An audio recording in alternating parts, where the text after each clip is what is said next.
Yeah, good afternoon to all of you. Hello, Titya sir. Good afternoon, sir. Namaskar, namaskar. Good afternoon, sir. We are live now. Yeah. Namaste, sir. Shall I start? Yeah. Yeah. Yes, Dr. Chitra. A very good evening to one and all of you for our ARC webinar on challenging debate series, which has been planned to run you through all the day-to-day relevant challenges. And if you have a look at the topics, you would definitely agree with me that there is a lot which all of us could gain through this session. We are truly lucky. We are truly lucky to have a very great set of expert panel who are going to throw open all those crevices of doubts, and they're going to take us forward with some conclusive ideas.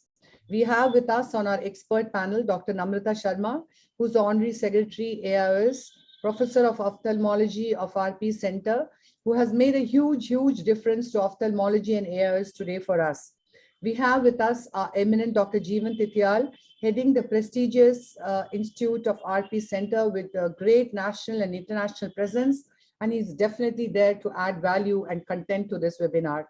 We have with us joining soon Dr. Ajay Paul, leading the BBI Foundation Group of Hospitals at Calcutta, a great daring surgeon of repute who would add more information in this course of this webinar. Shortly to join us would be Dr. Purendra Basin, an entrepreneur of great standing, because besides being the founder and director of Ratnajyoti Eye Hospital at Gwalior, he has stepped beyond the ordinary to run a multi-speciality center with great efficiency.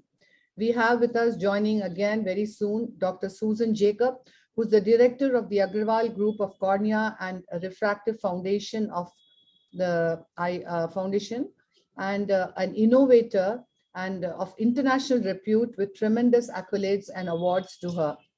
We have with us Dr. Virendra Agrawal, again, a very reputed and versatile surgeon, founder and director of the Laser Phaco Surgery Center at Jaipur, a very prominent national figure in ophthalmology who is going to brainstorm us in this webinar with his extra thoughts. Co-moderating with me is Dr. Satyajit Sinha, who is the director of his ABI hospitals at Patna, an extremely capable surgeon, a dynamic individual, a member ARC for the second term, and a very popular figure at the AIOS level. First to go, let's start off this very interesting set of debate series with a young Dr. Sartaj Grewal, a very young dynamic cataract and refractive surgeon from the very reputed Grewal Eye Institute, who has won a lot of accolades and publications at a very young age. To his credit, on to you, Dr. Sartaj, and he is going to tell us. Sir, ma'am, I have to play the video. Not now. You have to play the video for Gaurav Luthra. Need the entered video, ma'am. Yes. Yeah, yes. Just a minute. Yeah, entered video. Entered video, yes. Answer, yes. Yeah.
And before I start off with the first topic, I would want this debate to be a little different. Like whenever Mr. Dr. Anand, ensure that all the panels are seen when we go on to the discussion after the two speakers of each debate session. And you have to just raise your hand so that I do ensure that many of you could participate in the discussion. It means not just the expert panel, but also my very eminent set of speakers. So Dr. Sartaj is going to be talking on why monofocal IOL still holds its place. And debating on this issue of content against him is Dr. Himanshu Mehta, an extremely popular and allied surgeon, a medical director of the Vision Eye Center, Mumbai, and also President IRSI, who brought in major changes and energy to the IRSA platform during COVID times. And he would counter monofocals by saying that the enhanced multifocals have replaced monofocal IOLs. So we first take Sartaj for the 6 minutes, and then immediately he would be followed by Dr. Himanshu Mehta, and then the discussions would ensue. On to you, Sartaj. Good afternoon. Thank you so much, ma'am, for this opportunity today. So today I will be speaking on supporting basically conventional monofocal IOLs and how they still hold their place in today's day and age, even with the introduction of newer generation monofocal IOLs, which claim to provide a greater range of vision. So we should start off by understanding, first of all, that there is no free lunch when it comes to the physics of optics. What that means is that with all these lenses, you are essentially sacrificing something from distance vision for the sake of intermediate vision. If we look at the defocus curves that have been published by various clinical studies, where we are basically comparing the IHANS, which is the most popular new generation monofocal IOL, versus its own counterpart, the Technis one, the ZC-BOO, which has been a gold standard for quite some time, we can see in all these defocus curves that the Technis one provided better distance visual acuity as compared to the IHANS across the board. We can appreciate that as we go towards intermediate vision, the IHANS did provide better intermediate vision in all of these defocus curves. So that says that at least you're getting good intermediate vision, even if you're sacrificing something, right? Well, if we look at the directions for use that come along with the IHANS IOL provided by Johnson & Johnson, if you look at this text over here in blue, and I'll blow this up, it actually says that clinically meaningful extension of depth of focus has not been demonstrated in clinical trials. They even go on to admit that extending the depth of focus negatively affects the quality of vision at far distances. So we have to remember that our cataract patients, they judge the results on the basis of distance visual outcomes on day one in our office, looking at that Snellen visual acuity chart. And if a patient is not satisfied with that distant visual acuity at that point, it can be quite problematic to satisfy that patient. We also have to remember that as of now, with these newer IOLs, the IHANS, there is no option for patients with corneal astigmatism in India. We do have the IHANS Toric 2 available in international markets, but it has not been introduced in our market as of yet. So we have to also accept that most patients would not notice that decrease in distance visual acuity. Sure, a very particular patient with a conventional monofocal IOL in one eye, and we were planning a new generation monofocal IOL in the other eye, they might notice. But yes, for most patients, they would not notice that. We will admit that. Also, as credit to these new generation monofocal IOLs, I will also accept that all the clinical studies that have been done have shown that there's no significant difference in contrast sensitivity or visual symptoms when comparing the newer generation monofocal IOLs to conventional monofocal IOLs. So where does it leave us? Basically, it leaves us in a position where we have to be very particular when we set expectations for our patients. We have to set realistic expectations. We have to market a lens which will give them better intermediate vision and will, maybe sacrifice something from distance visual acuity. But when the intermediate vision that we are promising with these lenses is so limited, it's only about half a diopter in near vision or intermediate vision, which most patients might not be happy with. So it is very crucial to set realistic expectations with these lenses. And when you're asking a patient to pay a premium over a conventional monofocal IOL, it's again very difficult to curtail expectations at the same time. So I feel that as long as this technology doesn't trickle down to lower, more cost-effective monofocal IOLs, the cost limitation alone will be the biggest barrier in patients and surgeons adopting these lenses for more and more patients. Thank you. Thank you very much, Sartaj. That was a very crisp talk, and we look forward to hearing from Himanshu, and let's go on to the discussions after that.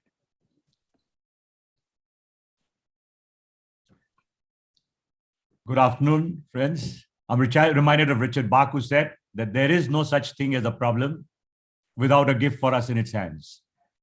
We seek problems because we need those gifts. Now, friends, it's a no-brainer right now. I don't need to talk because my previous speaker has spoken everything about me. He hardly needs any justification. He has helped me. Every talk that everything he mentioned was to help me in what I'm going to say in the next part coming over. Let's accept it that there is no place for monofocal left in this world, right? Anywhere. Cost is the least of the criteria. Patient want depth of field. Patient want everything. I'm a multifocality guy, but since I'm speaking on extended monofocal, I have to restrict my talk on this. And the answer is enhanced monofocal is the only way out. The pharma, the companies have really not grown up. The optics have not grown up so far. It's like, once upon a time, we had to be paying for the UV blocking and we had to be paying for aspheric. Now, why was it not there? That's because the problem was the industry never helped us. And they always wanted to make money on certain things. So if there is a lens which is available, monofocal will be 100% replaced. Forget the cost. As the whole thing goes on further, will be replaced with the enhanced. And let's accept it. Why do we need it? We need vision at all distances, near, intermediate distance. No question. Everybody wants to see. If they can't see their WhatsApp by evening, you're not a great surgeon. So when you are having that particular, so what we need is that monofocal, single point of focus, provides good vision at only one distance, requires reading glasses, multifocal, greater spectacle independence, contrast problem, glare problem. So what we need is good vision at all distances, minimal glare and halo, and no loss of contrast. It could be aspheric, diffractive, accommodating, whichever lens that you want to put, you can put that. But that's what the patient wants ultimately, that they don't want loss of contrast and they need vision at all good distances without glare and halo. Well, there comes the answer. What do? Enhanced IOL. Industry may say anything because they want to make money, but let's come to the optics and the importance from the patient's perspective. There's no reason to use a monofocal when you have this lens available. You want to give the depth of field. You want to give them all possible vision. You have a lovely EDOF kind of a multifocal available without any glares and halos around that, no rings. It has multiple defined areas wherein you can see distance, intermediate and near, and both eyes together, you'll be able to see even near.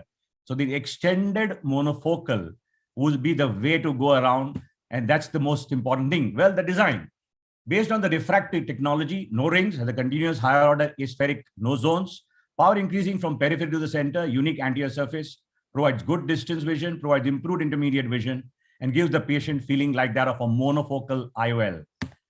We have given all these names: monofocal, enhanced, multifocal. What the patient wants is forget any names to be given. They want to see at all distances without glasses given a choice. So the lens that have optic of the IOL has three distinct areas: functional near vision, excellent distant vision, excellent intermediate distance. So positive aspherical aberration, negative spherical, and aspherical monofocal. If you can do that, so that's what you want. Spherical aberration, and the spherical with chromatic aberrations corrected. Provides sharp quality of vision, high contrast images in all light conditions, reduces light scatter. So high quality vision is the way to go about.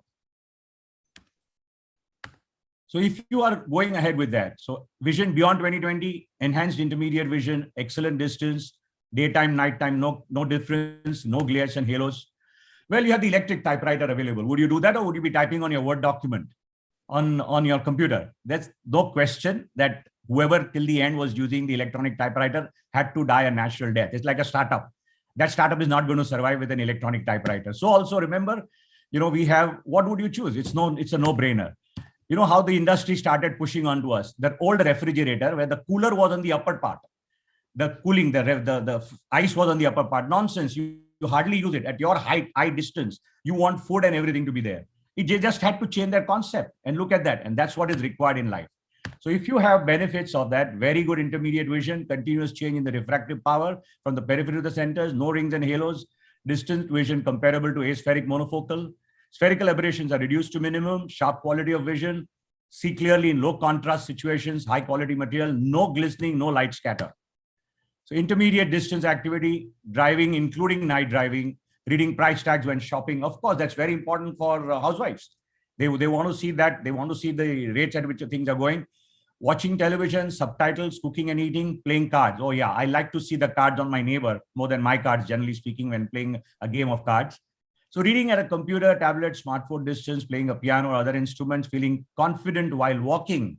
You don't really have to have a great problem with monovision, where you might have problem with depth of field. So So what 1 minute does it remaining. mean? Choose the best. Yes, I'm done. Good afternoon, So I Dr. just Arvind. wanted to How share are with you the doing? cardiologist whom I operated with the eye hands. Thank you. We did your cataract surgery with the eye hands lens now. Yes. And we did distance there. You can almost read the last line both places. Yeah. And you did your interventional surgery also. You did your. Yes. How are you feeling? I'm feeling great. I'm coming from the surgery only, and it's fantastic. I mean, the vision is great. I can look at the tissues so well with vivid colors, and minutest breather can immediately pick up, and the surgical time has really gone down. I mean, I think there is a. I rest my case. I just, for the interest of time, if I say going further ahead, forget the cost, forget anything else. The patient has to be given the best possible thing. The industry will grow to it. If you are using a monofocal by any chance, I'm saying I'm for a multifocal, I'm multifocality. But if you're using a monofocal, there's little choice in my mind but to use what I'm saying, extended, enhanced IOL. So the industry says, but that's what the patient needs. Thank you. Thank you. Thank you very much, Dr. Himanshu and Sartaj. And we shall go on to some few very relevant questions, which I would want to take with the expert panel, and the speakers are welcome to add their inputs. So now, let's look at the questions for monofocal. Like, would Dr. Titial or Dr. Bhasin could answer, would you want to actively think of doing a little micro monovision and targeting a little myopia in the other eye in your monofocal group, or you would straight away give them reading glasses? I think, monovision, the number of patients requiring or opting for monovision is quite a significant number of people. If you look at if you large number of practitioners, not like Himanshu, who does mostly a multifocal implantation. We still do a large number of monofocal lenses. What is important is whenever we implant bilaterally, it is the binocular vision, which is the important point for us. That means the stereo acuity of these patients. As soon as we think of a monovision in a monofocal lenses, it has to be minus 1.5 difference in two eyes to have a monovision.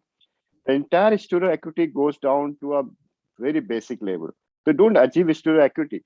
So monovision in a monofocal lenses is not a concept at all. It is only meant for a multifocal lenses, a trifocal, where we can achieve a micro monovision, and that can not reduce the stereo acuity. Very relevant.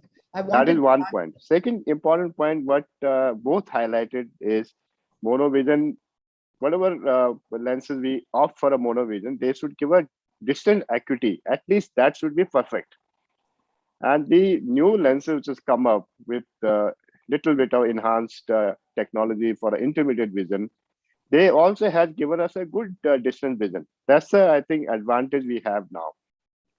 But it's important to see these patients for the next 5-10 years, how people adapt to these lenses in terms of totally taking out the existing monofocal lenses, which Himanshu was talking about. But in relevance to that, if Dr. Virendra Agarwal or Dr. Purendra Pasir could answer, would you, if a patient regrets that he did a monofocal in one eye, would you think of putting a piggyback multifocal in that eye?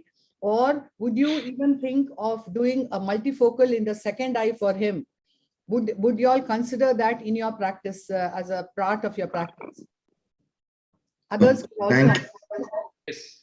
Thank you, Dr. Chitra.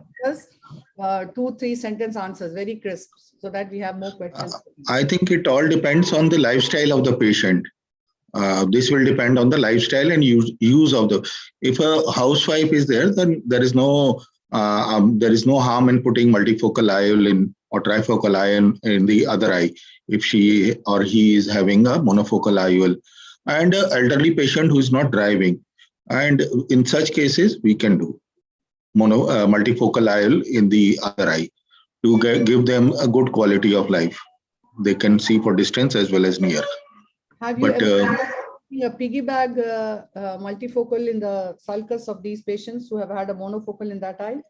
I will not think of that because unless until there is a residual refractive error present along with the previously operated monofocal IOL, then we can consider of doing a piggyback IOL. Right. And then any other thoughts are most welcome to add, because I think we should really, there should be a strong. Chitra, can I say something, Chitra? Yes, yes, Himanshu. Himanshu, if it is monofocal, I would definitely go for monovision, no question, as Dr. Tityal was saying, no question about it. And today, as I say, most patients don't necessarily love distance vision, but if they don't see their WhatsApp by evening, they are very unhappy. They want to see near and intermediate as much as possible. If you can't see the ticker while Arnav is chillaving there on CNN headlines, it's fine. But they want majority of their vision to be there without glasses, even if it's a monofocal. And using one eye multifocal, another eye monofocal, not a bad idea. Done it in enough number of people and they are quite happy. Okay, then going back to the other question of who are the people who would most benefit? Anagha, would you want to take this? Who are the patients who would most benefit from enhanced monofocal? Would it be the myopes or the hyperopes, you think? Yeah, ma'am, it's always been known that hyperopes usually do well with a multifocal IOL. And in fact, like what sir was saying, one eye multifocal, one eye monofocal, in fact, eye hands and these adopts which give good intermediate vision really work very well. Even I've used it in lot number of patients because the chances of glare and halos is much less, plus you're giving them good intermediate vision. But myopes, low myopes, I think we need to be wary of because even otherwise they were seeing well without glasses. So we need to be a little careful about those patients. Lower myopes are the biggest cribbers because they are used to reading without glasses. Exactly. If you give them distance here, they are. Dr. Ramurthy, I wanted to ask you, if you're looking at eye hands and the patient has astigmatism, would you, if it's a small amount, would you believe that you want to give him eye hands, but you would do a little arcuate keratotomy and get done with it? What would you say? Obviously, I would like to deal with the astigmatism if it is pre-existent, but I think if it's significant, I would rather go for a toric monofocal or a toric multifocal. Unfortunately, as was mentioned, in eye hands, the toric variety is not available. I think Shastas did the right thing by not quoting papers or anecdotal experiences, but the DFU or the directions for use from the company itself. Let us understand that the DFU for the eye hands says it gives you a 0.5 diopters of enhanced vision for intermediate vision. It does nothing to near vision. The best thing the company did is gave us little and priced it little also. Obviously, if it is priced at 25,000, none of us would be using it. I believe eye hands is a good lens, a great lens.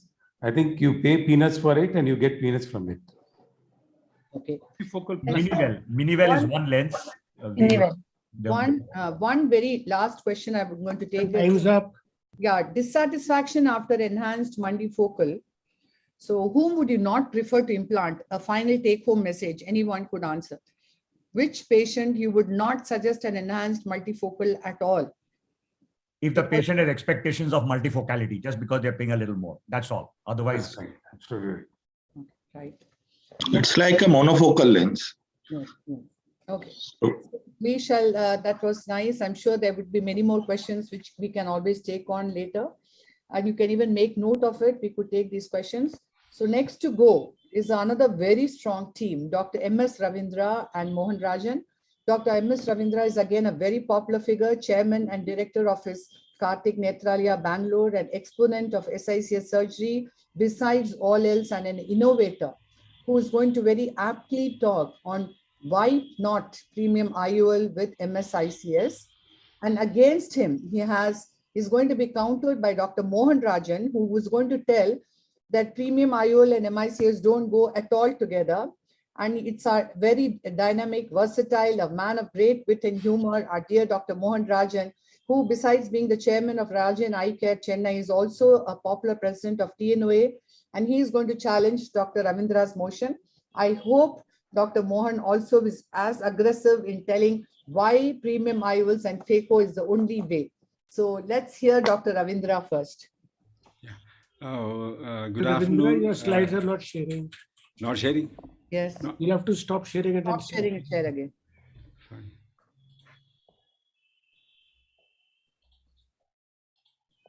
How about now? Yeah. Yes. Is it sharing? Yes, yes.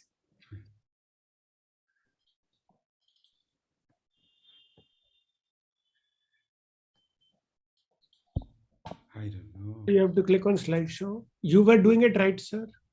It was perfect. Again, start sharing, sir. Is that visible Perfect, now? sir. Perfect. Fine. Perfect. Okay. Good afternoon, ARC. Good afternoon, Chitra, and good afternoon, my learned colleagues. Mohan Rajan is my hero.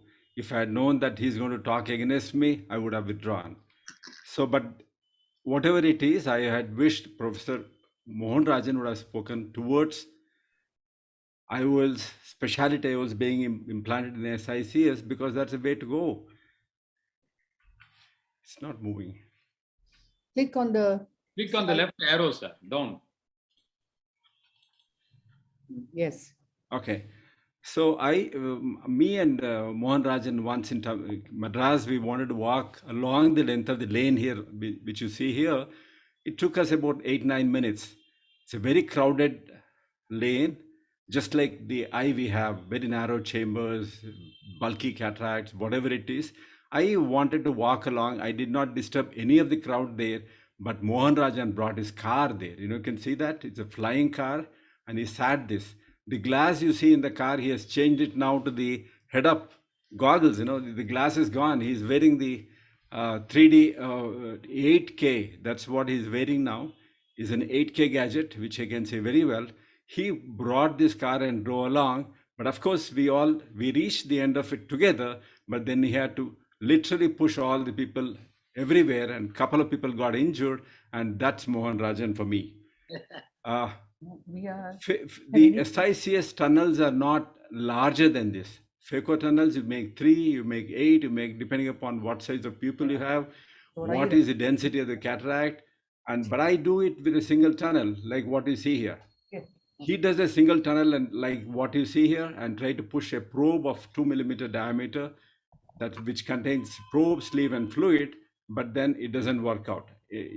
End of it, the leak is there from every tunnel that he has made. He has to pray God at the end of it to see that the contamination doesn't get into the antechamber. Yes, toric lenses, half to 3/4 of them are less than 1.25. What do? I take a photograph of this on the AL scan. That's the vessel there. I mark it up, and the red is the steep axis. I know by calculating on various gadgets, steep axis at 8 degrees away from this vessel. I go there and make a tunnel here. I can plan out 0 to 1.25, and I avoid toric lenses as far as possible. Toric lens need has come down by almost 75%. Premium IOLs are nothing new for me. The first premium lens is a Refractive bifocal lens made in America. I implanted them in 1987. It's about 35 years. I think Mohan Rajan was not born then. So that premium lenses are there for a long time. Today, they are much better, and they need to be implanted in every eye, whether it is a rich person or a poor person. A lot of premium lenses are made in India now. Why not you put them in person who cannot afford very high price of imported ones? And any complex cases, whether it is IFIS or PSC or PSCC, the way to go is SICS. That's a set I have. There's nothing need to be carried from one set to another set. And any lens can be implanted. If premium lenses do not go there, I can put a Kelman lens, I can put an iris fixation lens, or even a PMMA lens when the time comes. Perfect asepsis is the keyword which decides the way I do surgery towards SICS, because I don't need a flash autoclave, very few instruments, and there's nothing to transfer. My OT can be very good. We have excellent ambience, we have excellent machines there, but patients don't come in an excellent shape all the time. So we need to modify our technique so that every patient who comes in gets the best reward. Thank you. Thank you very much, Dr. Ravindra. That was, as expected, a great talk with clarity. Let's hear from Dr. Mohan Rajan. Would you share your screen, doctor? Yes. Able to see my screen? Yes, yes.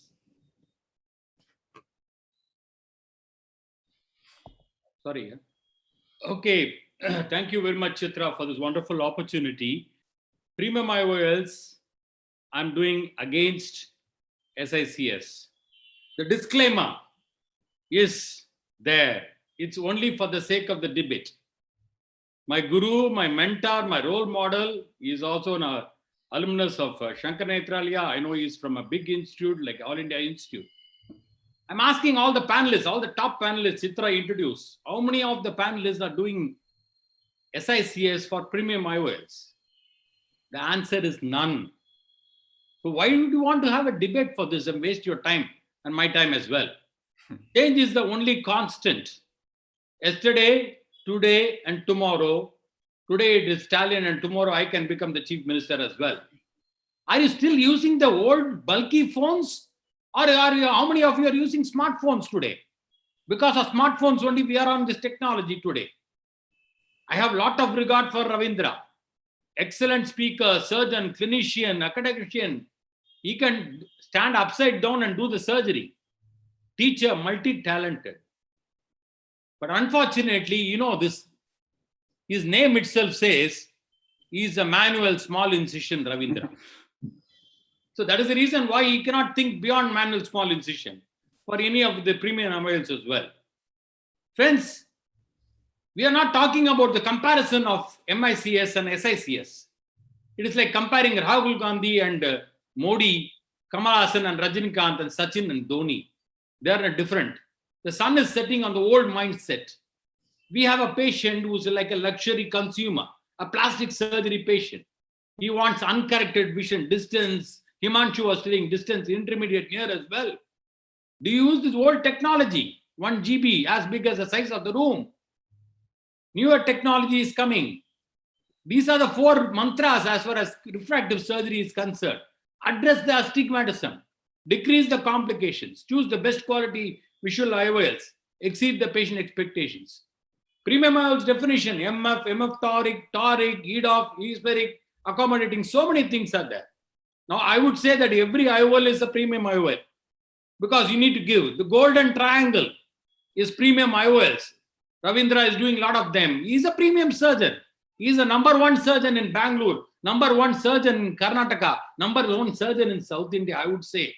I have a lot of regard for him. But is he doing the premium surgery? That is what is the question today. He is not doing the premium surgery for premium IOL because you have to consistently hit the bullseye. You need to consistently hit. Yeah, there's no margin for error in a premium IOL, in a multifocal or a multifocal toric. Surgically induced astigmatism, huge problem. If you say that against the rule, I will put a temporal incision or with the rule, I'll put a superior incision, superior temporal. You don't have any control. You put a 4 or 5 millimeter. You do not know how the wound is going to heal. Rex's size, effective lens position, complications. You can see how this size of the incision in SICS, 7 millimeter. You can see the size of the incision in MSICS, 1.8 millimeter if I'm using a Stellaris, or a 2.2 millimeter if I'm using an Alcon machine or whatever it is. It is 2.2. There's no induced astigmatism at all. Small incision, faster recovery, no SIA, less inflammation, less CME, better control. Rex's ideal size, ELP, all these are under control. Fibrin reaction, complications like cystoid macular edema. And if you do a temporal incision as large as 4 and 5, you don't suture it, increase in of endophthalmitis also because the whole wound is exposed to the atmosphere. Commonest cause of postoperative visual recovery. Site of scleral incision, the size of the scleral incision, surgically induced astigmatism, larger the incision, more the astigmatism. I don't have to tell all these learned colleagues, larger the incision, the more the astigmatism. Everybody knows about it. That's why we are going for minimal invasive cardiac surgery, vitreous surgery, cardiac surgery, prostate, robotic surgery. Smaller incision, the faster the recovery, the better the results.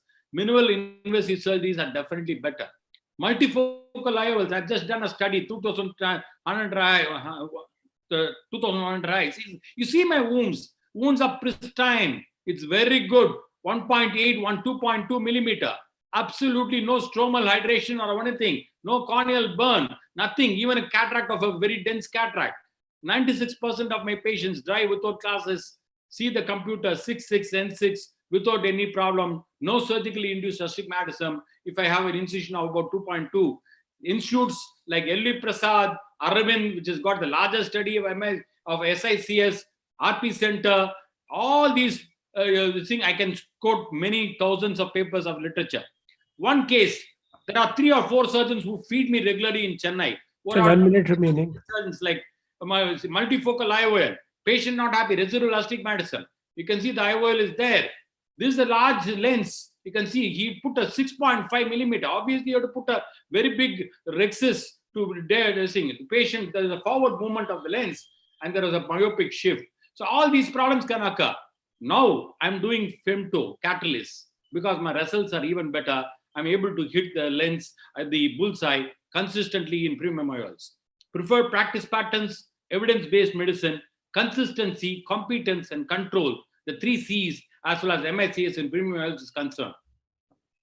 My dear MSR, I know you've got a Stellaris Phaco machine, okay, and you're doing this regularly. So from the horse's mouth, MSICS is the best for the premium IOLs, and SICS premium IOLs, you know where it belongs. Thank you very much for the wonderful opportunity, Chitra AIOS. Thank you, Mohan. We couldn't have expected anything less from you. But having seen Ravindra's surgeries and the accuracy which he has in SICS, and of course, I would have a question for Ragini too, because she also does a high volume SICS surgery. My first question to you directly, Dr. Ravindra, is that how do you control your centroid SIA?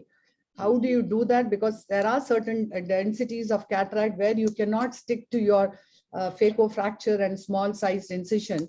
If that is going to be variable and even your wound can be put on a stretch if you stick to a small incision, how do you deal with that moment?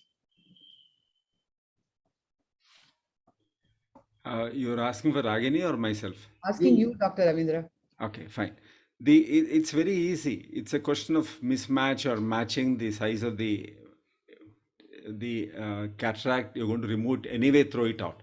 It doesn't matter what is how much you're going to distort the cataract, but your care is towards the respect to endothelium. That's number one, which stands whether you're doing SICS or phacoemulsification. Second is stretching the wound. It's like I make a larger tunnel so that I don't stretch the tunnel, so that my astigmatism is least. I can have a 0 astigmatism with my 6 millimeter incision, provided I don't stretch it. Phacoemulsification is a lot of not only stretching. You make a 2 millimeter incision and you make it 3 millimeter by stretch. It's 1.5 times stretch when compared to the diameter of a probe that you're going to insert, and also the heat involved in the tunnel, which everybody knows that there is a heat involved. Everything heals there. But what is there is leave behind a pristine tunnel and leave behind a pristine endothelium, and any surgery they adopt will give excellent results. SIA is not an issue at all in SICS. You mean to say you vary your SIA in different sizes of incisions?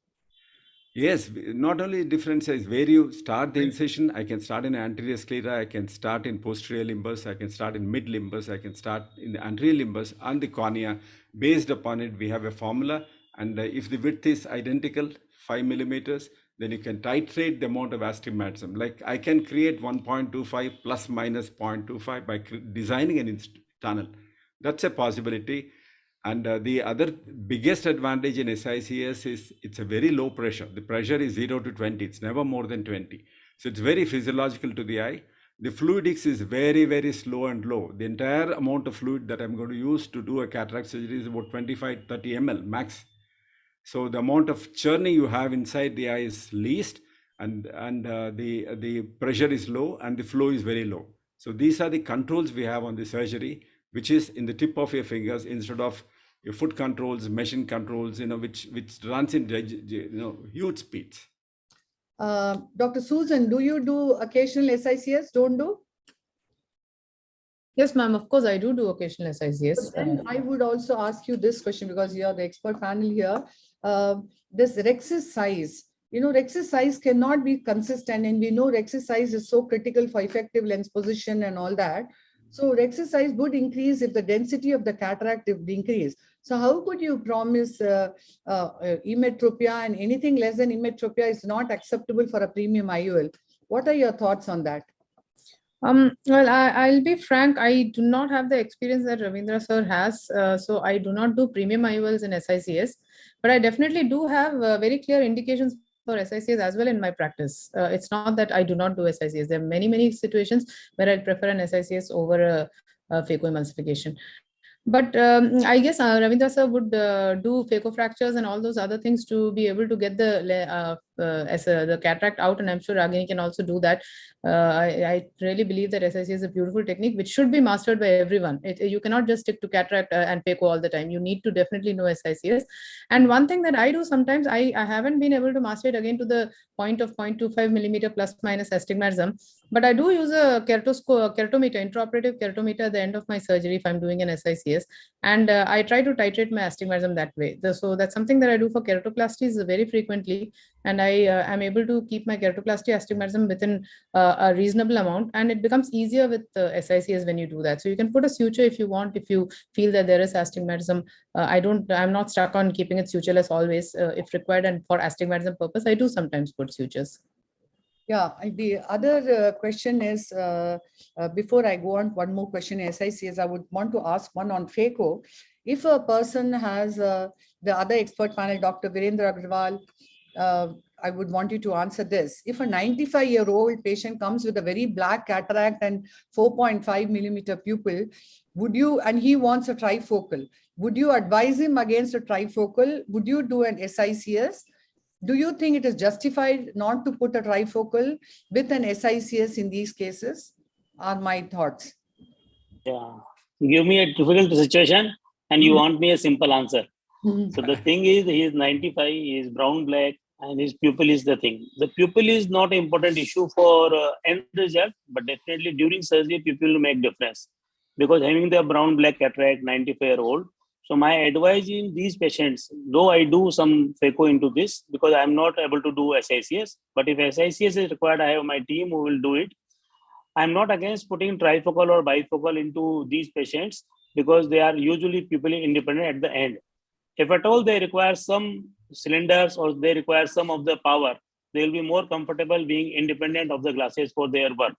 So I think there is no against for the lens, and choice between the SICS and phaco will depend on the different people. I know Dr. MSR is very expert in doing SICS manually, so he'll be preferring it. But for me, the phaco will be the answer.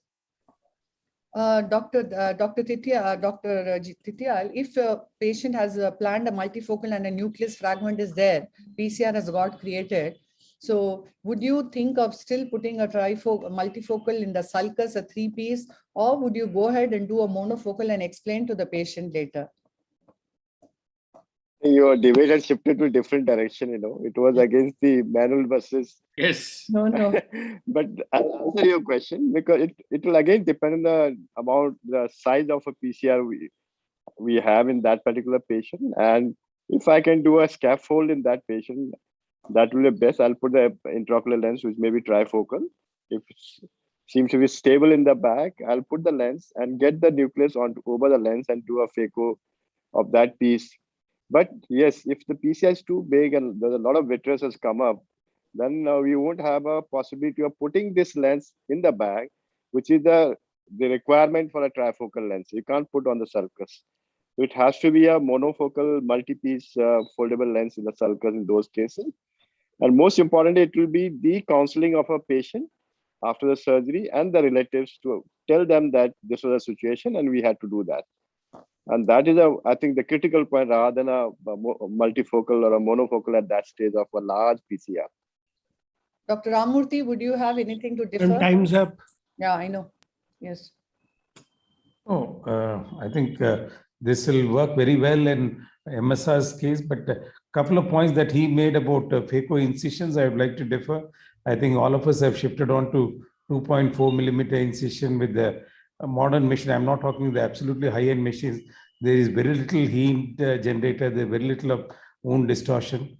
So I do believe that the amount of astigmatism that's created by these incisions is also extremely small. Of course, horses for courses, I think you are an expert in MSICS, and as Mohan Rajan said, most of us are comfortable with the Phaco. I think we personally believe MSICS definitely has a role in the Indian scenario. When it comes to premium IOLs, maybe Phaco will score over it. And Dr. Mohan, which would be the premium IOL case, which is a common cause for dissatisfaction not to put a multifocal IOL in your practice? Would be the last question before we go on to our next set. No, I didn't get your question, Chitra. Which premium IOL, you in your practice, when is the time when you think there is situations when there is dissatisfaction, when you would not suggest a multifocal IOL in those patients? No, I think the premium IOLs, you have to be very careful, especially when you're using multifocal lenses. Yeah, especially when the angle alpha is a little more than 0.5. My cutoff is about 0.8, 0.9. So you have to look at this. I do an eye trace for all these patients and make sure that the posterior segment is quite fine, and do OCT routinely for all these patients. So in a 95-year-old, you are talking about 95-year-old, you always look at the cornea. Please look at the cornea. If the cornea is not sick, go ahead with the Phaco. Why not? Expand the pupil. You can do a Phaco, even a brown black cataract without any problem at all, and put a multifocal lens. Yeah. Dr. Chitra. Yes. We had an expansion of MSR, no? I have an expansion for Rajan. Yes. Rajan is an eye surgeon, so add an I, not EYE, just I. It becomes Rajani. We are all the Rajani fans here. Yeah. So I think is MSICS Rajan. Yeah, Dr. Ragini wants to add something. We could hear from her. Respected Padma Shri, Dr. Tityal sir, Dr. Chitra, respected teachers and friends. So, of course, Dr. Ravindra and Dr. Rajan sir, both are my teachers. One thing I would like to say is that because we are doing a large number of SICS, there is a small amount of astigmatism, even if it is small, which always remains associated with SICS. You cannot get away with it. So I think that SICS has its role in the society, a very, very important one. Premium IOLs are here to stay, but they are both mutually exclusive. So when you are deciding to do an SICS, I would go with the monofocal IOL. And when I decide that this patient is there for premium IOL, then I would do a Phaco emulsification, and all the counseling that gets done has to be done before the surgery. And all patients of premium IOLs, you cannot guarantee 100% that there will not be any PC there. So you have to prepare all these patients for on-the-table change of plan IOL also. So these are the points that I would like. Wonderful. Wonderfully summed up, Dr. Agni, as expected from you. So next to go would be myself and Dr. Partha. And Dr. Partha needs no introduction. Is the Chairman Scientific Committee of AIOS, heading the BBI Foundation Group of Hospitals, and of course, the founder of Trinetralaya. And I would be talking on post laser vision correction, definitely with a multifocal. And unfortunately, he always decides to counter me. And against the motion would be talked by Dr. Partha Vishwas. So I think I would share my screen. Yes. You want me to introduce you? The most dynamic chairman of the ARC we ever seen in the history of All India Ophthalmological Society. And that is only one and the only Chitra Ramurthy. So second that, Mohan sir. Yes. Thank you. Absolute second that. Yeah. So here we go. So now I know I'm used to challenging Partha Vishwas, and it's unfortunate that he thinks by following me up, he can counter my questions. But here you are, post laser vision correction with multifocal. How could it not be a yes? Right. So then this is how it goes. The illiterate of 21st century is not going to be those who cannot read or write, but actually those who can't learn, who can't unlearn what they have learned and relearn, were famous words. And believing what this very famous personality of the world had told us, the best way to create value in the 21st century is to actually connect creativity with technology, which means looking at the premium IOL segment. Now, this was a patient who came to me 2 decades back, wanting a cataract, wanting a laser vision correction. and she comes back wanting a cataract surgery now. She was so convinced about getting her vision off glasses, and how would she be ready to go for a cataract surgery and not be promised a premium multifocal? So what if she had undergone a laser vision correction? Her cataract was not too significant, but she was very, very clear that she wanted a multifocality.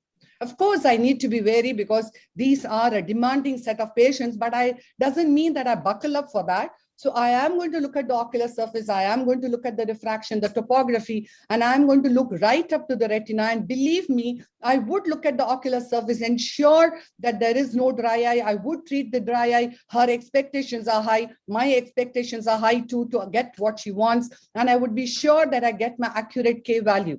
I would be sure that I do a thorough job of a retina, ensure that I look up all those possibilities which are there, which challenge a myopic eye. And of course, eye trace forms an important segment of my routine cataract surgeries. It goes without saying, when I'm planning a premium IOL in a post-LASIK eye, angle alpha is absolutely mandated. I need to know whether the higher order aberrations are quite all right, which are not a very irregular cornea. But in this conundrum of things, that is one thing which I need to remember. Yes, I'm debating against Sparta, but there is an altered ratio of the anterior and posterior corneal surface, because of which the ELP could get underestimated. I may get a hyperopic surprise, but I have annuals for that. Why would I look at the older formulas? I have these Barrett's formulas, and I'm sure Partha is using premium IOLs in his post-laser vision corrections, because there are hordes of them coming back to you. And when you have so many factors which are being looked into with these newer generation formulas, and why would I hesitate in not doing a premium IOL in a post-laser vision correction with the way the IOL technology and the surgical expertise where it stands? Believe me, we all know that the Barrett Universal takes into account the various principal planes and the various geometry of the lenses, and it ensures that you always look into the effective lens position change which could occur with the changes in the thickness of these lenses.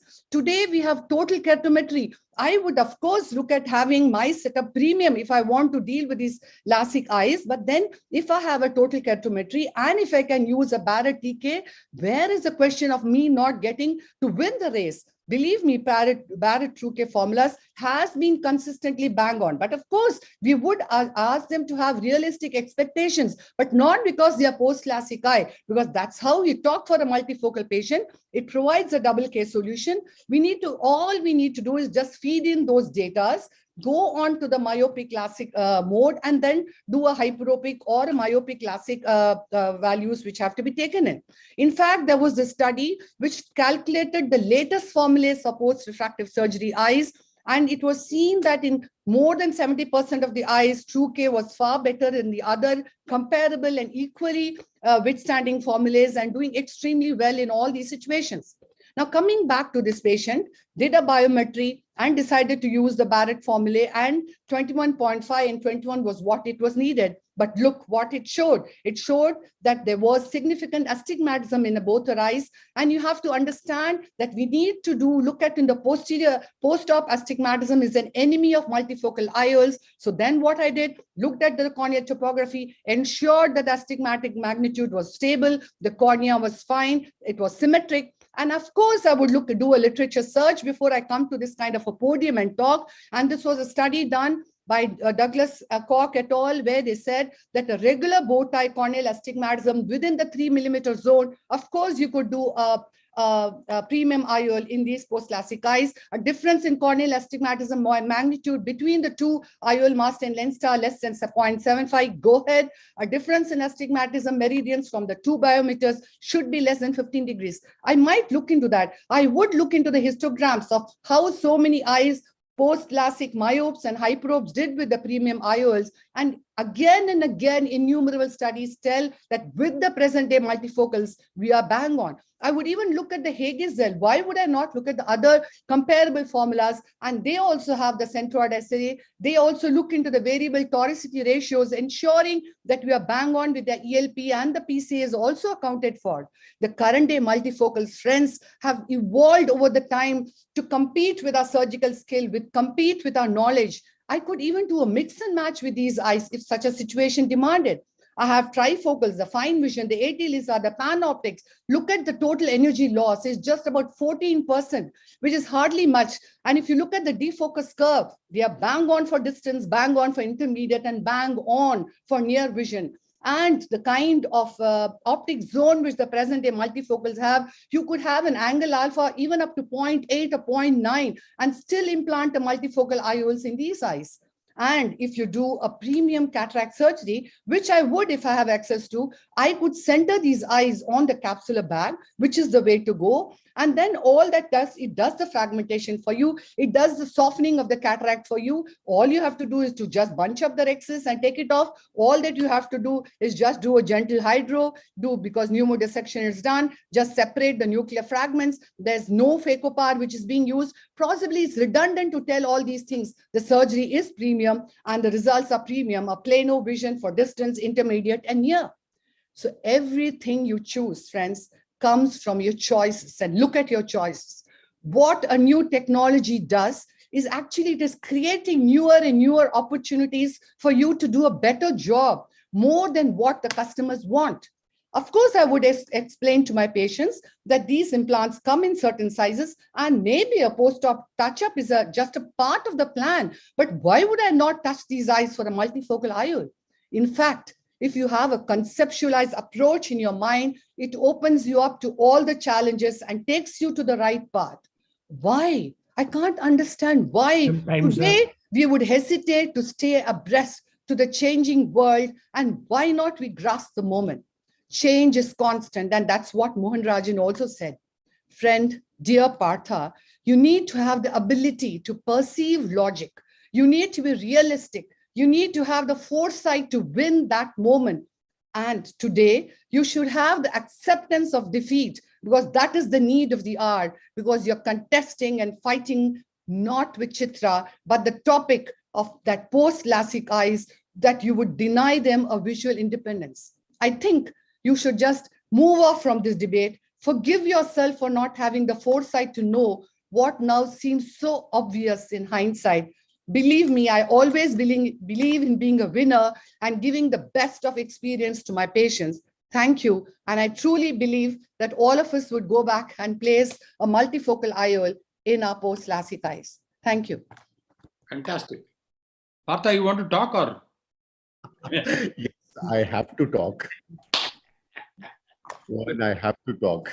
Because, you know, listening to Chitra is something like listening to the best debater in the world today.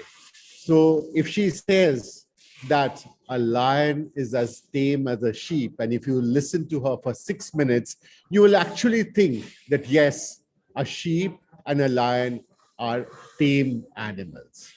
But here we are here for the post-laser correction, cataract surgery, and a multifocal. And I'm speaking against it. Because it's not because Chitra is there against me, but it is because of the principles of science that we have here today in front of us. And let us remember, our patient's eye is a precious eye. A LASIK has been done. The patient's eye and the cornea has been reshaped to improve the focusing of light rays on the retina, but the reshaping of the cornea has taken its toll. And in such a LASIK and in such a patient, the post-LASIK eye will be sensitive even to a dioptric shift of 0.5 or 0.75 this way or that way. These are high expectation patients, and with a high expectation patient who has achieved his high expectation in his 20s and 30s, 40s maybe, the best of distance vision he or she would always require. This was their previous goal. But when they developed presbyopia and more reading glasses, they were robbed of that power of seeing well without glasses. And they accepted it till the time they had cataract, and the distance vision also decreased over time. So now the intention for every patient who has undergone laser refractive surgery is to get back that beautiful vision for the distance For the last maybe 20 years, they have compromised on the near vision. The drawback of post-LASIK, it's the patient's corneal irregularity. If a patient's irregularity is there, how do you think that the multifocal IOL can be as accurate as in an eye which has not undergone a refractive surgery? The reshaping of the cornea is a permanent aspect. Precise corneal shape and an accurate intraocular lens power calculation. How can we assure a patient every time? We cannot. Calculations cannot be with the highest precision after LASIK, even with the modern formula. You cannot strike 10 out of 10. And if you promise a 10 out of 10, then you are in for trouble. Vision might be permanently blurred or require an additional surgery. Are you prepared for it? Are you prepared to do again a little bit of LASIK polishing just because there has been a decrease of the Chitra is taking down notes. Thank you, Chitra, for taking down all those notes and to memorize them next day. So we have the intraocular lens power calculation, the lens selection, the challenge that we have. And let us remember, we are talking of patient satisfaction. So a poor patient satisfaction is something that is not acceptable to any of us. The structure of the MSICS itself has evolved. But again, it is not that same aspheric structure that God gave us with our own natural lenses. There are rings, there are aberrations, and these aberrations will take a toll on a patient's post-refractive eye when it comes to a multifocal IOL. And if there has been a large dioptric correction, these are absolutely no for a multifocal IOL. If a patient after LASIK has had night vision problem, it's a big red flag. And if there was a decentered ablation, definitely not a multifocal IOL. Absolute contraindication, and in post-hyperopic LASIK, the negative spherical aberration of the lens combines with a hyperprolate cornea and might diminish the quality of vision. Prior to hyperopic LASIK, these multifocal lenses, the multifocal lenses in a cataract surgery with a hyperopic LASIK is definitely not a correct thing to do. The poor quality of vision, decentration of a multifocal IOL, it can decenter. These are high myopes. There can be zonular instability, decrease of contrast sensitivity and exhibiting the night symptoms, the corneal contour irregularities, higher order aberrations, presence of irregular astigmatism, decentration even with a treatment bed. Prerequisites for the multifocal: patients absolutely happy, achieved great quality of vision after refractive surgery. If their ablation bed was fairly well-centered with very little or no astigmatism, they did not have night vision problems. If any of these criteria are not met, do not have multifocal IOL. Surgeons need to be prepared for post-operative surprises in MFIOL post-LASIK. Thank you very much. Thanks a lot, Partha. Can you stop sharing your screen? Yeah. Thanks a lot, Partha. No, not for the part of the debate is over, but I was not talking of eyes. I was talking about eyes which are well operated by a capable surgeon and doing a premium IOL cataract surgery in those patients, not with complex eyes. But going back to being realistic in certain scenarios, I have this question. I would want Dr. It's not here. Dr. Himanshu to answer that question. He's not here. Now, there are times when we have done early laser treatments where there were treatments where some of them were not as so much finesse as what we have today, the eye tracking facilities and the ablation patterns.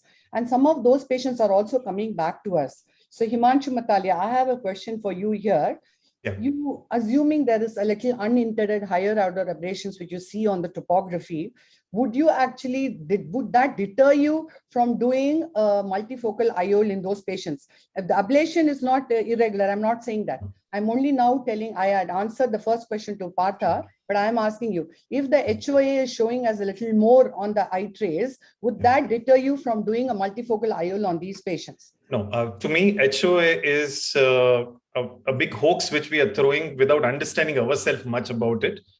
The aberration can arise from tear film, cornea, lens, across, and we just blame everything on one particular thing. So no, according to me, HOA itself is not a thing which would stop me to put any premium IOL.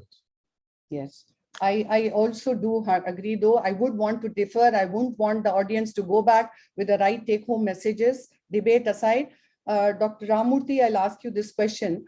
If it is we know it's a complex IOL power calculation, we cannot take that away. When you have not achieved target emmetropia, I believe most of the challenges are because you have not achieved target emmetropia. Would you want to do a touch-up in these post-LASIK eyes? I suppose so. I mean, I suppose if there is enough cornea available and it's a straightforward refractive error, we can go ahead and do it. I thought Partha gave a very balanced approach. He did not say totally no against multifocals, but he defined places where he'll keep away. Obviously, if the immediate post-operative result was good and the patient was very happy right through, in topography, you see a sea of green. And I would differ from Himanshu about higher order aberrations. If there's significant amount of trefoil or coma, definitely I would not tend to go ahead and implant a multifocal intraocular lens in these patients. And now I believe with the Barrett 2K formula being available to us, especially in the reasonably regular corneas, our IOL power calculation is also quite good. And in case there is enough tissue available, if there's some amount of just a refractive error residual, we can do a surface ablation and touch up these eyes too. Dr. Susan, if there is a little irregular astigmatism post laser vision correction, what would your approach be if you want to give a premium IOL to these patients? You have to unmute yourself. Yeah, I wouldn't go for the multifocals in the presence of irregular astigmatism, because then you have multiple surfaces with multifocality, irregularity, and all these things. So patient may have glare, halos, and a lot of other issues. In that case, I might go for a more extended depth of focus lens, or for eye hands or something like that, which gives a reasonable amount of intermediate vision as well. So I think that is what I would approach, and I would tell the patient that there is a possibility of wearing small power glasses at certain distances, and that he would have to get used to that idea. Dr. Titial, would you do anything different? I think most of the points are well discussed. One point I like to highlight here: once we have a good patient for a multifocal IOL after laser vision correction, these patients, I've seen that they are much more adaptive to multifocal lenses in terms of the visual phenomena, which other people are going to have a tough time, because they have undergone refractive procedure. They do have some sort of a visual phenomena as such. I've seen few of my patients, they are very adaptive to multifocal IOLs. They're not worried about those rings and other halos also. And rightly pointed out Dr. Ramamurthy, I think the higher order aberration has to be assessed in these patients. It may come from tear film or a cornea. It has to be looked into. That means if there is higher order aberrations, more to both of you, would you put higher order aberrations is based on the aberrations, not the reasonable amount of higher order aberration. Would you change the intraocular lens, negative spherical, positive spherical, plano? Would you do all those kind of tweaking to these patients? Yes, true. That especially patient who undergone radial keratotomy type of procedure where entire corneal profile changes different than a laser vision correction profiles. And yes, if possible, we would look into a asphericity of lens and try to give the lens which negates the problem for these patients. So there were different studies. Yes, Dr. Ramurthy, yes. Just one word as regards the choice of multifocal intraocular lenses. I'm a great fan of trifocals. I use them quite a lot. But if at all I have to put a multifocal in a case of post-refractive, I would rather opt for a EDOF concept. That is something like a Symphony or Synergy. I think they're a little more forgiving, and because of the extended depth of focus, the patients may adapt better to that. And also course, the central cornea has to zone proceed. is a little more. The central zone in Symphony, the central zone is a little more. And even if you have a little more larger angle alpha, that will get compensated in the central zone. Yeah. And another thing, I just want to add one small thing, Chitra, which I burned my fingers. I just want to, it may be a simple thing, but I had a patient, I put a multifocal lens, and then he was very unhappy. Then we found out that he was a post-LASIK patient. And he had done LASIK 27 years back, and he never told us. And we also never could find out. So 27 years back, he had LASIK, and he also forgot about it. And we also couldn't find out and we wrong thing. So this is one thing which is important, because all these patients are coming to you now for cataract surgery. And every patient, I think you should ask for an history of any such procedure. We asked for an history of this thing, but somehow it got missed in this particular patient, and we burnt our fingers in that. One last question is, Dr. Jeevan Tityal, there are articles which say that intraoperability does not play a more significant role in laser vision correction to decide the true power. That's equivocal to the other formulas. Would you differ since you are doing that? I think you are absolutely correct pointing out that apart from looking into the aberration profile of the eye, which may or may not make a significant difference sometimes, but yes, if it has a more of a corneal higher order aberration, that should be a concern. Other important thing which I regularly do in these patients is to look for the corneal surface. Apart from a ocular surface, we like to do a topolizer sometimes to see what is the corneal aberration profile in these patients. Sometimes I do a entry-segment OCT to check the centration of ablation and the epithelial thickness profile in these cases, because these are very important points which may be the important factors making patients very unhappy after surgery. So 2 or 3 points has to be really looked into before we plan these cases. Good time, sir. Sir, I think the topography should be done for all multifocals, whether previously operated or not operated. True, that's topography gives a lot of information, and multifocal, all lenses, I do it. My suggestion is eye trace, sir. If you have eye trace and you can get the higher order aberrations, and a strict no for people who got very high HO. And Anaga, you have anything to add? Yes, ma'am. Yeah, but even the simple topography would actually differentiate a centered myopic ablation from all flat corneas. I think we should be on high alert. If somebody comes to you with say 38, 39 or 40, some people may not come out with a history of LASIK surgery done, especially females, or if they have not, disclosed it to their family members. Another thing, if they are very high myopes, you will have a very low powered multifocal, which probably even availability can become an issue. Yes. And your question, ma'am, about the irregular astigmatism, I feel if it's a really an irregular astigmatism, there could be an element of coma. So instead of even a IHANS or a EDOF, I would prefer to put a simple monofocal and counsel the patient well. Because in spite of doing a good surgery, she might end up having glare and halos. One question I had is, if at all you want to put a post-LASIK multifocal IOL, compared to a patient with a non-post-LASIK multifocal IOL, will the glare and halos be double or will it be the same? Obviously, there will be some difference. So I think counseling will become even more important, especially if it was a very high dioptric correction. So the corneal spherical aberration would be somewhere around 0.9 or so, which anyways, we have a limitation beyond minus 0.27 of thickness. We don't have a choice of using a negative spherical aberration lens. But anyway, if they're operated for LASIK, Anaga, they would be not needing that kind of a low dioptric power. Yeah. They've already been operated. So they are more or less every LASIK patient has undergone LASIK because they don't want to wear glasses. So the pressure on you is phenomenal that they really don't want to land up using glasses. So explaining all said apart, all counseling apart, but the fact is they don't want to wear glasses given a choice. Yeah. Anyway, I think Anaga and Himanshu summarized it well.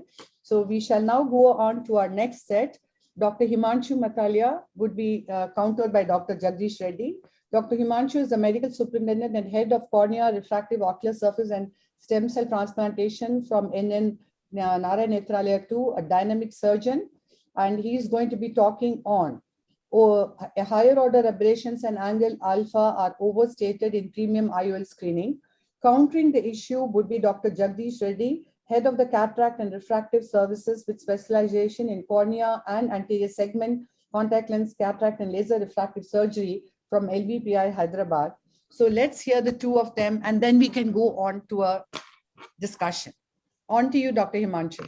Thank you, Dr. Chitra, and thank you, Team ARC, for having me here. I'm sure Jagdish is going to confuse you with a lot of things, but let's hear the science behind this thing. First question arises, when you talk about these angle kappa alpha, how do you define them? The problem is there are so many things, optical axis, visual axis, pupillary axis, and so many angles, alpha, lambda, kappa. I mean, we really don't know. And in fact, you know, the answer to this thing is none of them measure what they are supposed to measure. They all have actually gone. In fact, this is where Chang Boring came out with the terminology called Chang Boring chord or chord mu, which is now actually is used. So it's very confusing. Whenever we talk about the definition, we really don't know what we are talking about. So many angles. How do we measure these angle kappa? I'm going to be surrogating angle kappa as one of these angle. How do we measure them? Well, we started with synoptophore, which measured in angulation. Ops can also measure later on in angulation. And then came iTrace and Pentacam and so many topographers. And all these things, they all measure differently. They all have measurement different. They are not interchangeable also. So we really don't know what is right and what is wrong. In fact, things like iTrace, they do not measure the angle alpha. It's not the definition. They all are similar or surrogate of the measurement. So they are not true measurements. So please remember that we do not have true measurement. Now let's measure it. We have measured it, and how reliable or how repeatable these are. Well, we have enough literature which shows that there is a high variability of measurement of angle kappa, and along with the higher order aberration. In fact, it changes with the age. It differs from right eye to left eye. What are we talking about then? It differs from the lighting condition, from scotopic pupil to mesopic pupil. And not only that, we earlier thought high hyperopia, high angle kappa. It's not true. It doesn't follow all of them that way. All these things keeping aside, how common, we are worried about the dysphotopsia, glare and halo, all of us, we were discussing about that. How common are these glare and halos? Interesting thing is, now with the newer generation lenses, what we were talking about, all these things have become very, very rare. In fact, when we talk about glare and halo, there are so many factors, not just one mere angle kappa, which is responsible for that. We all know that new EDOF lenses, trifocal lenses, we are widely using it, and they are far better than earlier. They are much better in terms of glare and halos. So what has changed? Well, surgery has remained same. Living condition has become worse. Now there are younger people who are coming for it. Remember, those angle kappa alpha, they have not changed. What has changed is lenses. So let's not keep on blaming these angles and all those things. To summarize, what do we have here? An angle which we poorly define, we cannot even define. Something we cannot even measure properly, we are not sure about that. Something which differs in each eye also of a single person. Something which changes with pupil diameter in a single person. Something which changes with the age also. Something which actually does not affect the vision. And finally, something which is not a true reason to be concerned about in newer IOL, which is why we are worrying about this thing. Next part is about the higher order aberration. And of course, I have to clarify that when we talk about higher order aberration, we are certainly not talking about comma or trifoils. We would never do premium in such cases. We are finally coming back to the spherical aberration, and we love to hate this guy without much reason. Let's take an example. In this complicated slide, first cartoon shows 9.90 micron of a higher order aberration in 6 millimeter pupil. Mere normal pupil size makes that aberration reduced by 77%. And giving a small myopic glass reduces it by 96%, coming to 0.04%. That means whatever blur we get with this spherical aberration is as much as a blur of 0.05 diopter, which is 1/5 of a residual error of 0.25, which if any one of us hit would be on the moon. In fact, most of the studies accept 0.5 as a gold standard. Some of the studies accept +1 and minus as the gold standard. IOL powers are manufactured in the steps of 0.5. Refraction is done in the steps of 0.25 diopter. And here we are worried about 0.05 diopter of blur, which a spherical aberration, which is going to, before that, I think we just need to do something to regularize our biometry techniques. On top of that, pupil. Now, pupil size reduces with the age. Younger pupil are larger, older pupil are smaller. Well, average Indian pupil diameter is much smaller than Caucasian. And not only that, after surgery, pupil diameter reduces. If you give an example, I've kept only the spherical aberration on 7 millimeter pupil. Just see what happens. 6 millimeter, 5 millimeter, 4 millimeter, 3 millimeter, gone. Nothing is there. What are we worried about? And we worried about the higher order aberration, like spherical aberration. So take a chill pill. We are people from God's own country with a small pupil diameter. So my take home, to summarize, angle alpha, kappa, spherical aberration, they are very important, but hardly affects the visual outcome of a new premium IOL. We should rather use chord mu instead of angles, and instead improve the biometric techniques and IOL power calculation. And my take home message will be this.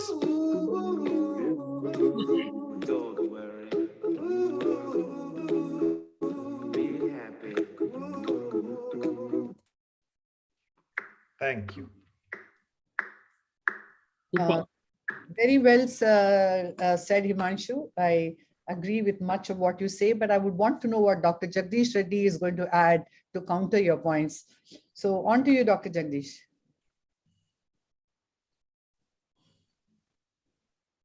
Hi. Thank you, Dr. Chitra and ARC for having me this evening. And Himanshu, I may not agree on all, but I do agree on a few aspects. I'm sorry about that. But I would like to take you through how we measure this and how they're clinically important. And we're not saying what I feel, but it's more what literature says. So our goal is like we would want a very well-centered IOL, and not only in the bag, but having it on the visual axis as well. So this is all because we want to see a patient with 20/20. All these are 20/20s, but which 20/20 we are talking about? So which is that one which we want give our patients? So all maybe 20/20 on our papers, but patient may not be happy. This is because there are other aspects that can affect the quality of vision. I like one statement passed by Dr. Rajan. He said that if your cornea is not sick, you can go and implant any type of IOL. So I agree to a certain extent on that, because you need to look at cornea very clearly. Among all the aberrations, which are distortions in the optical system, I think for cataract surgeons, I think spherical aberration is one of the aberration that has been well studied. So the importance of it is in selecting an aspheric IOL or presbyopia correcting IOLs. Let's look at a few basics. So the spherical aberrations of the healthy cornea is approximately 0.27 microns. And if you look at the total ocular aberrations, it would be about 0.1 microns. Lower aberrations provide better contrast sensitivity, and it is very important to understand that corneal spherical aberration would not change with age over a period of time, and it's the lens that changes. So if you look at this graph, it shows the corneal spherical aberrations stays constant, whereas lenticular aberrations keep increasing with age. And hence, in order to neutralize that, you need to look at a different type of lens. And this is a schematic diagram. On the left, you see a 19-year-old where the spherical aberration of the cornea of 0.27 microns is being neutralized by the lens. But whereas on the right, you see a schematic diagram where the lenticular aberrations has changed with age, and hence it's not neutralizing, and it's adding up to the spherical aberration and thus affecting the quality of vision. Let's look at what happens post-refractive surgery.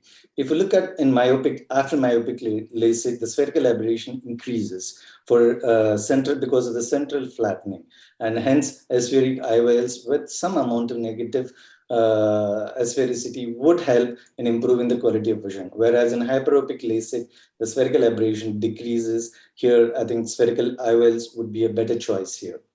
Let's look at this example. This is a patient who had undergone a LASIK procedure, and you look at his higher aberrations, not very bad, but you look at the spherical aberrations on the higher side.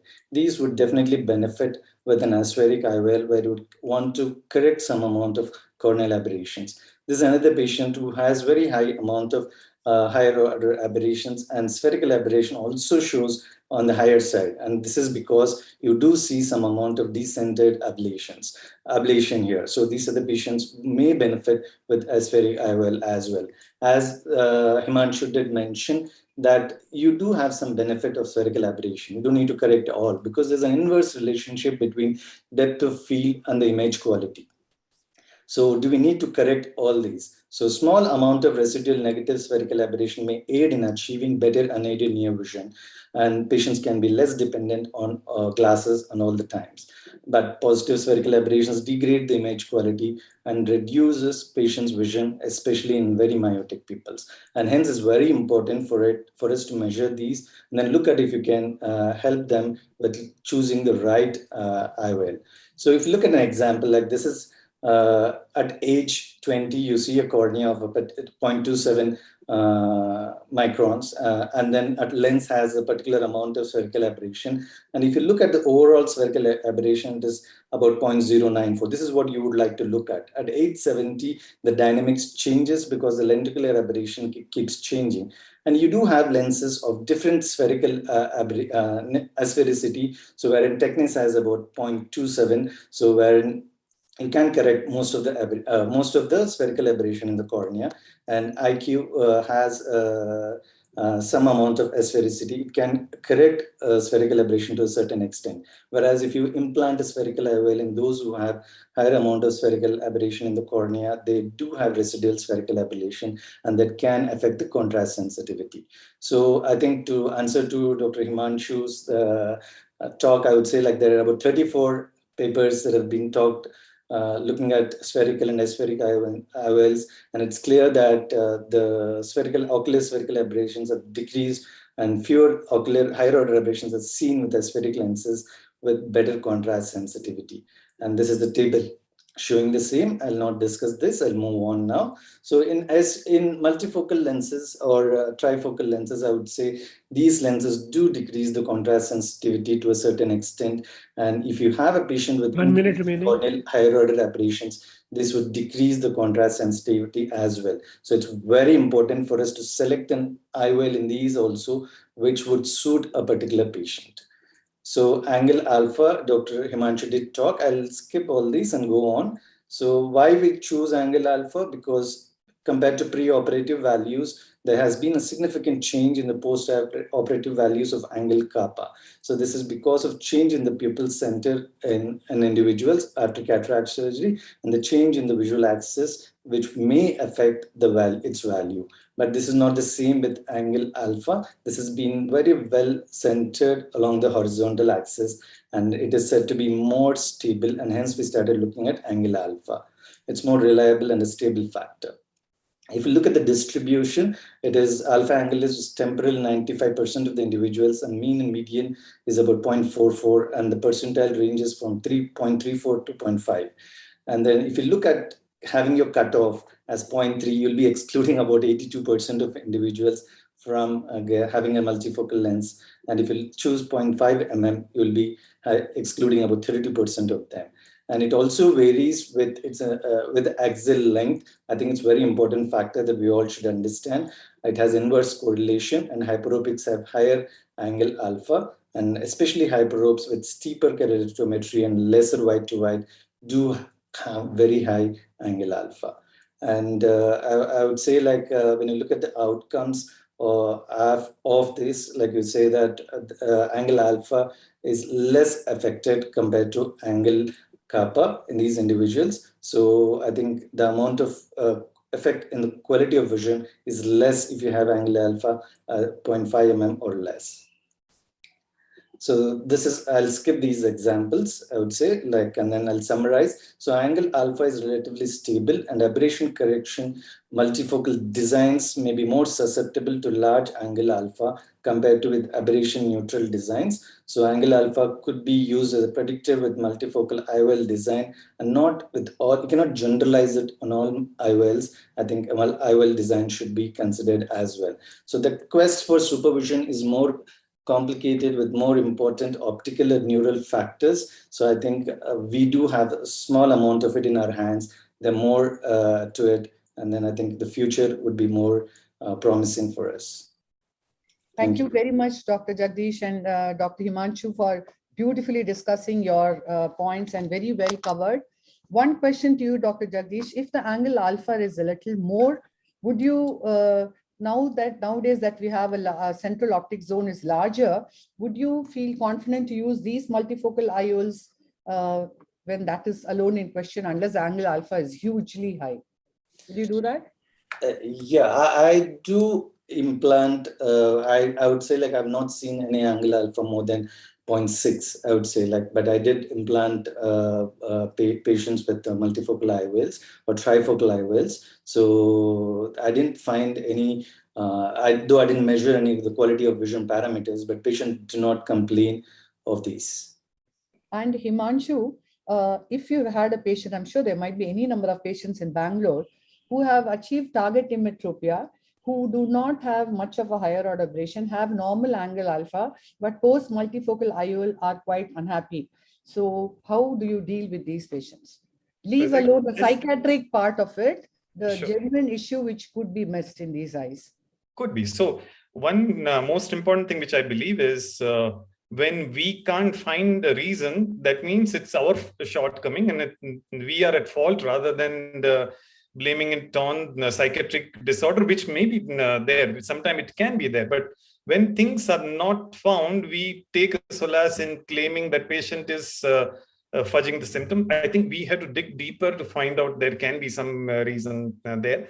Having said that, there are so many reasons which can lead to glare issue and related to the dysphotopsic symptoms.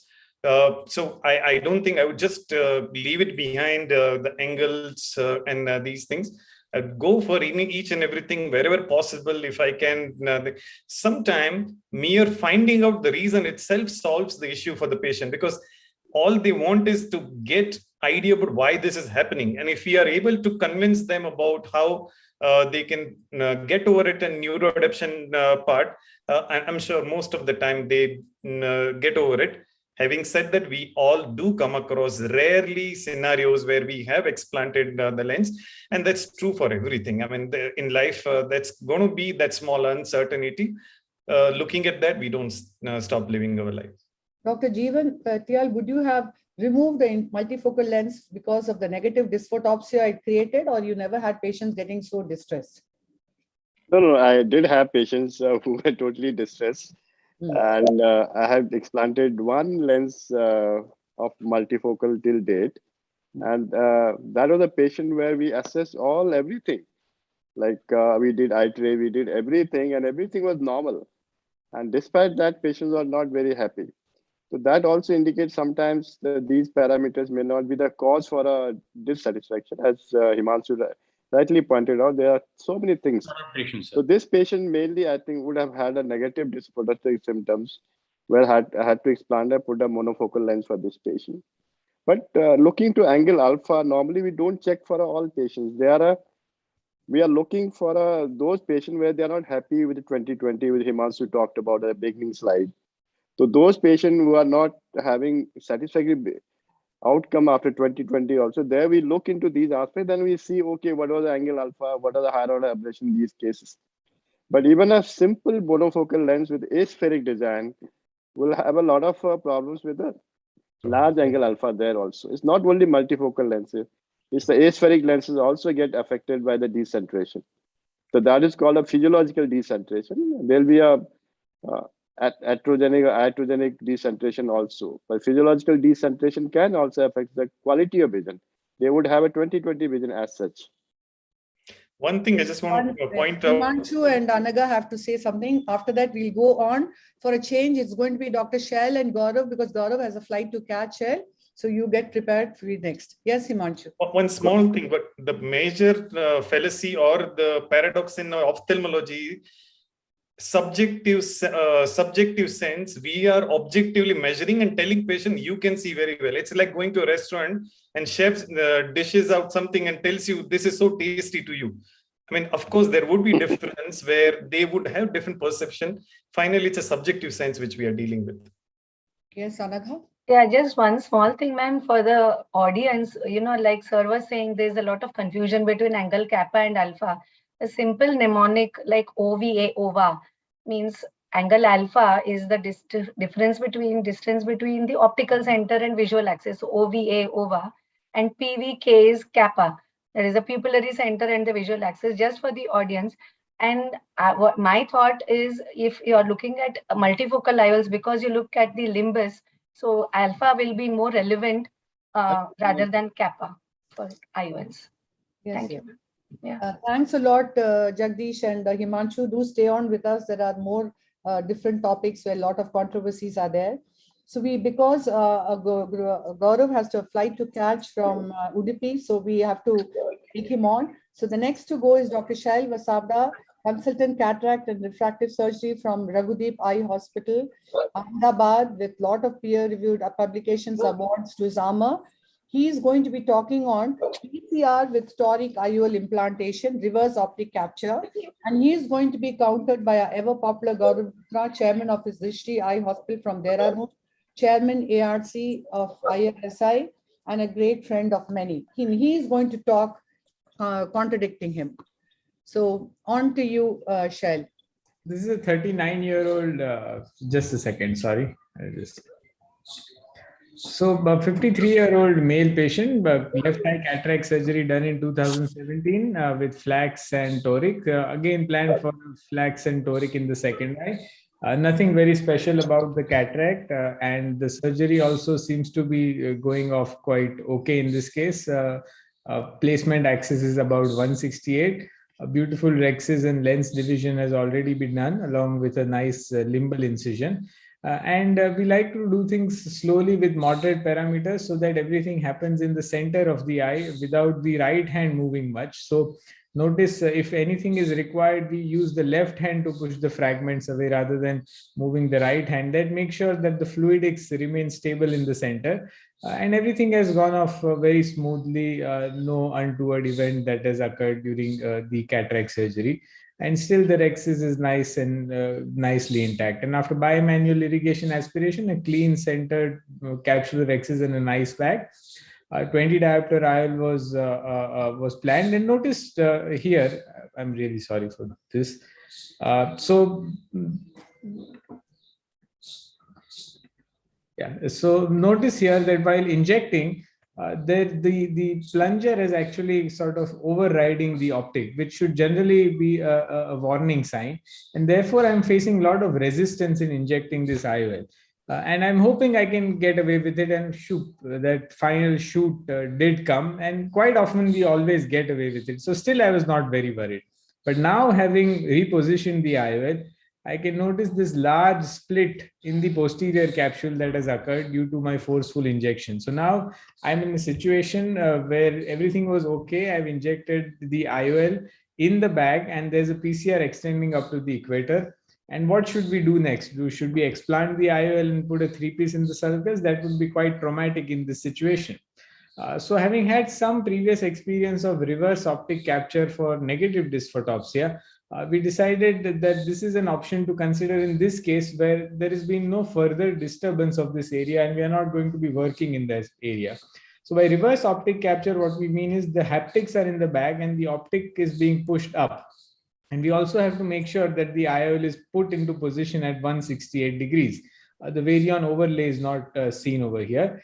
And finally, after a lot of struggle, we have been able to achieve this. And this dumbbell sign that you see is the optic is above the anterior capsular axis with the haptics inside the capsular bag. Always make sure in the end that there is no vitreous disturbance that has occurred. Fortunately, there was none. Of course, you don't go behind the IOL to remove the viscoelastic in such a situation. Therefore, we prefer to give mannitol post-operatively and more anti-inflammatory and IOP lowering the early post-operative period, and avoid shallowing of the chamber even until the irrigation port is out. And this is how the patient looked at the end of surgery: stable IOL at its position, 168 degrees. Pupil is coming down nicely, and now this IOL is not going to move, and the patient is very happy. He doesn't know anything has gone differently than what we would have planned otherwise.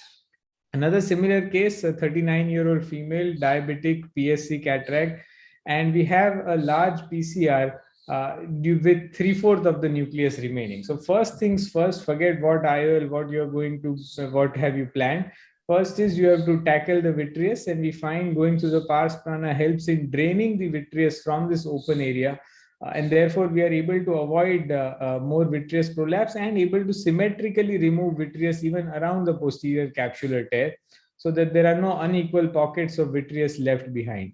And having done adequate vitrectomy all around this area of the posterior capsular tear, we are then ready to consider lens removal for this. And it's very surprising that if the vitreous is clear, in spite of such a large capsular opening, the chances of this dropping are much lesser compared to if there is already vitreous present, which is entangling the fragment. Then it gets immediately sucked up and drawn into the area. So fortunately, we were able to remove the entire lens and the cortex uneventfully. And this is what we ended up at the end of the lens removal. And the patient was, of course, planned for a toric IOL, a 17 diopter myope, a young girl. So once again, we thought that let's consider this option, because fortunately, the capsular axis was centered and of a very decent size, even though it was manual phacoemulsification. So here we are gently making sure that we are nudging the haptics into the bag. At the moment, even the optic is in the bag with a very good cohesive viscoelastic, which is making sure that there isn't much turbulence. And we rotate the IOL to the placement axis. Here, the haptic, we are still struggling to get it inside the bag. And finally, we were able to get the haptic inside the bag. We always take a suture to try and make sure that the chamber doesn't shallow in such an eye. And then now with the spatula, we are pushing the optic above the anterior capsular axis, keeping the haptics in the same position. This is it is challenging and not always easy to perform, particularly if you have a larger capsular axis. It's sometimes very difficult. And fortunately, we were able to achieve a reverse capture even in this eye at the end of surgery. And the patient, this is the patient at 3 years follow-up now. The position of the toric is still the same, and you can see the anterior capsular axis below the optic. So it is a useful option in the surgical armamentarium for all of us. Can be done with a single piece IOL design, including a toric IOL. But be very careful, don't do a normal optic capture with haptics in the sulcus with a single piece IOL. The prerequisite, of course, is that you need a smaller anterior capsular axis. And in case of doubt, when you feel that your IOL injection may not be very stable and you may not be able to do this maneuver, safest, of course, would be to do a 3-piece in the sulcus. But this is one trick to keep in mind for certain special cases. Thank you so much. Oh, thanks a lot. That was a wonderful talk. And Gaurav, can we have you on? Yes, ma'am. I'm just showing my ticket. Can you play my presentation? I'll from, do that just a second. Yes. In the meantime, I just wanted to comment that I would agree with how Shell showed the first case, but in the second case, and I think that will become clear from my presentation, why in the second case we should not have gone ahead with the planned toric IOL. A very good afternoon to everyone, and I think thank you, Dr. we can just show Chitra, the for presentation inviting me and then for I'll this try to interesting debate. And I'll try to do justice to what my friend Shell has told you. So my viewpoint. So here goes. So the question the question that was asked is that whether we should do in case of a PCR, whether we should put in a single piece toric lens and do a reverse optic capture versus a sulcus implanted monofocal lens with bioptics. And I will try to make my point for this. So the currently available toric IOLs are all in single piece design and meant for in the bag fixation. They're all hydrophobic acrylic or maybe hydrophilic acrylic, but none of them has been actually made for sulcus fixation, which is sad because today there are indications when you might want to put a toric lens in the sulcus. So the Zeiss lens, which is a hydrophilic lens and is plate haptics, and obviously we all understand should not be placed in the case of a PCR, very often dislocates into the vitreous cavity. The Technis toric lens, which is again a hydrophobic acrylic with square edges and has posteriorly angulated optic so that the haptics will have the optic pushing against the posterior capsule. And then the Alcon lens, which is has zero angulation. So these are the only lenses which are actually having a planar kind of a profile, and they're all hydrophobic acrylic. So why do we not want to implant a hydrophobic acrylic single piece lens into the sulcus? It's very clear. Almost 15-20 years back, we had lots of patients with situations with the UGH syndrome when some of these lenses were implanted into the sulcus.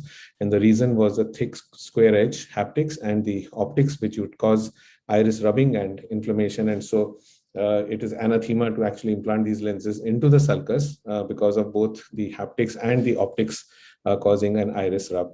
These are some of the studies by David Jank and Nick Mamelis and Thomas Etting and some of the top people who found these lenses. And since then, we don't like to implant these lenses into the sulcus. So if you read the conclusions, the intraocular lenses designed solely for the capsular bag should not be placed in the ciliary sulcus, and backup IOLs should be available with designs which are amenable for the sulcus. So this is how a single piece lens looks in profile, and you can see that it's not just the haptics which are thick and made of with the square edge to prevent PCO, but also the optic, which has a very thick profile and a square edge which prevents PCO formation, but when put into the sulcus can cause iris inflammation and iris rubbing and cause problems with that. So the IOL designs which are currently available are these. This is the 3-piece lens, which we prefer to put into the sulcus if we have to.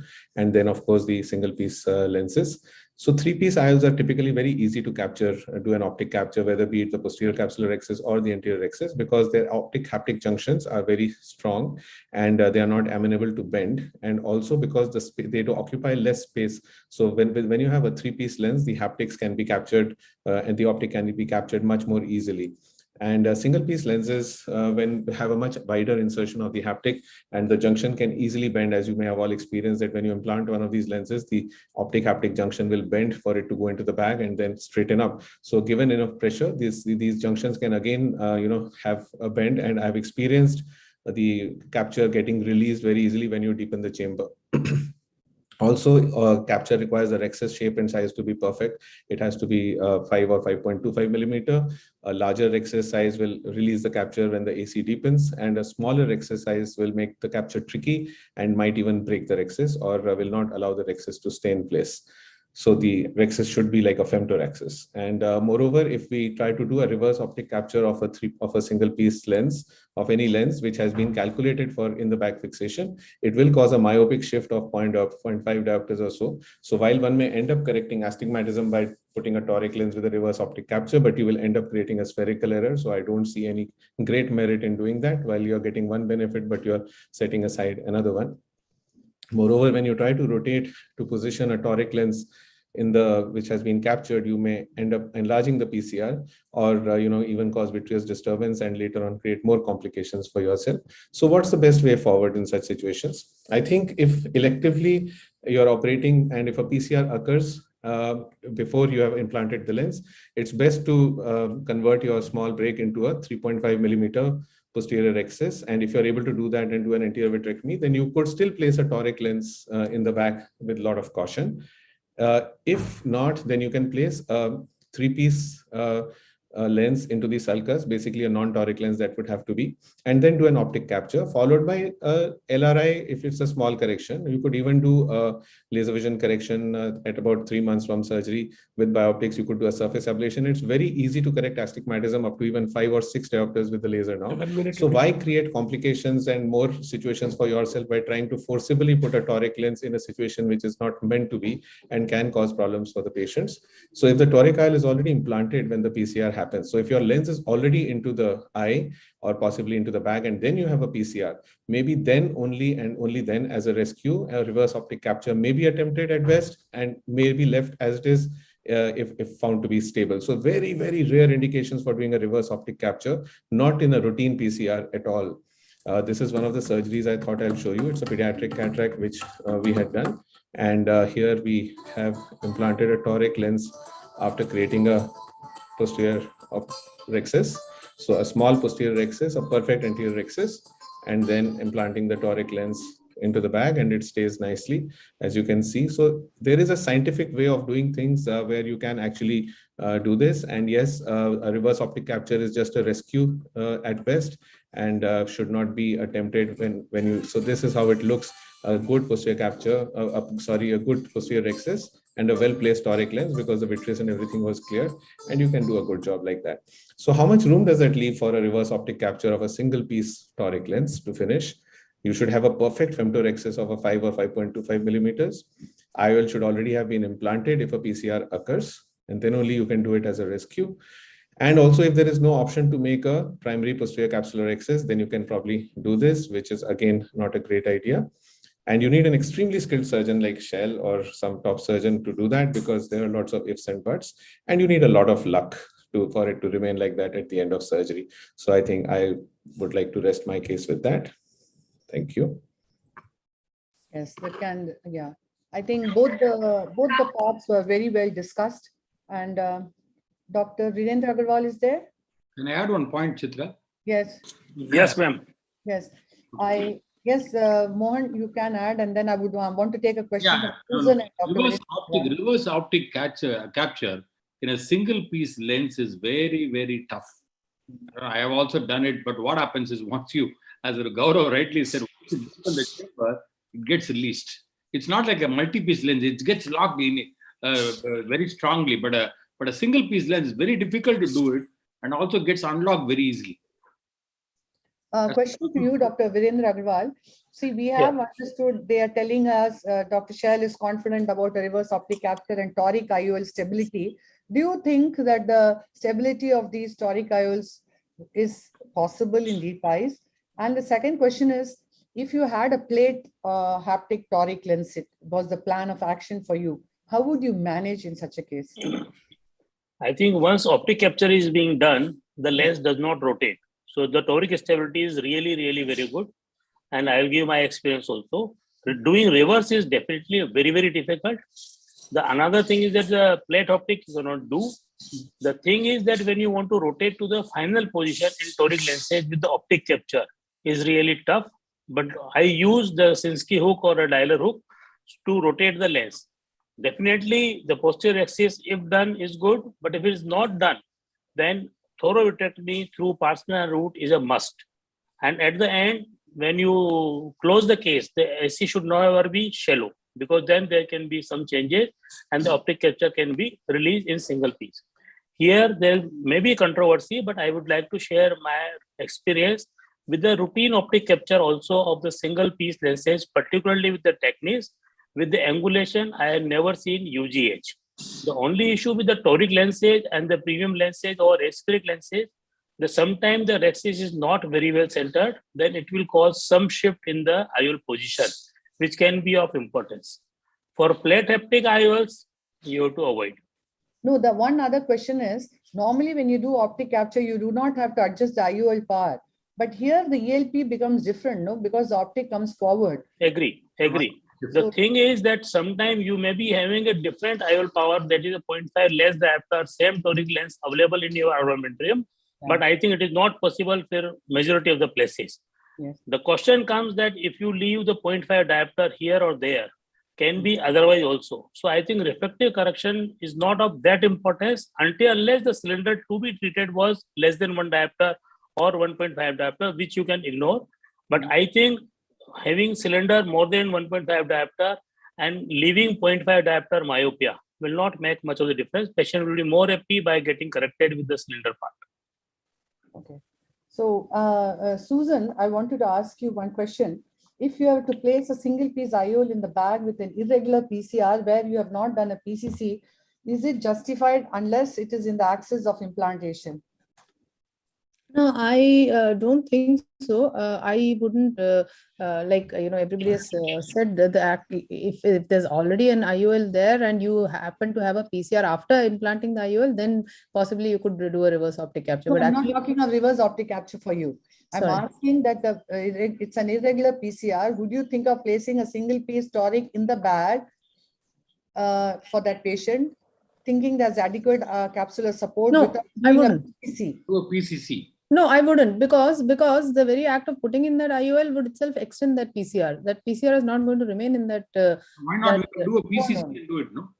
No, you can do it with the PCCC, but sometimes the PCR would be quite small and you could be able to position it. I think especially if it is in the axis along the line, the PCR is there and you can place it.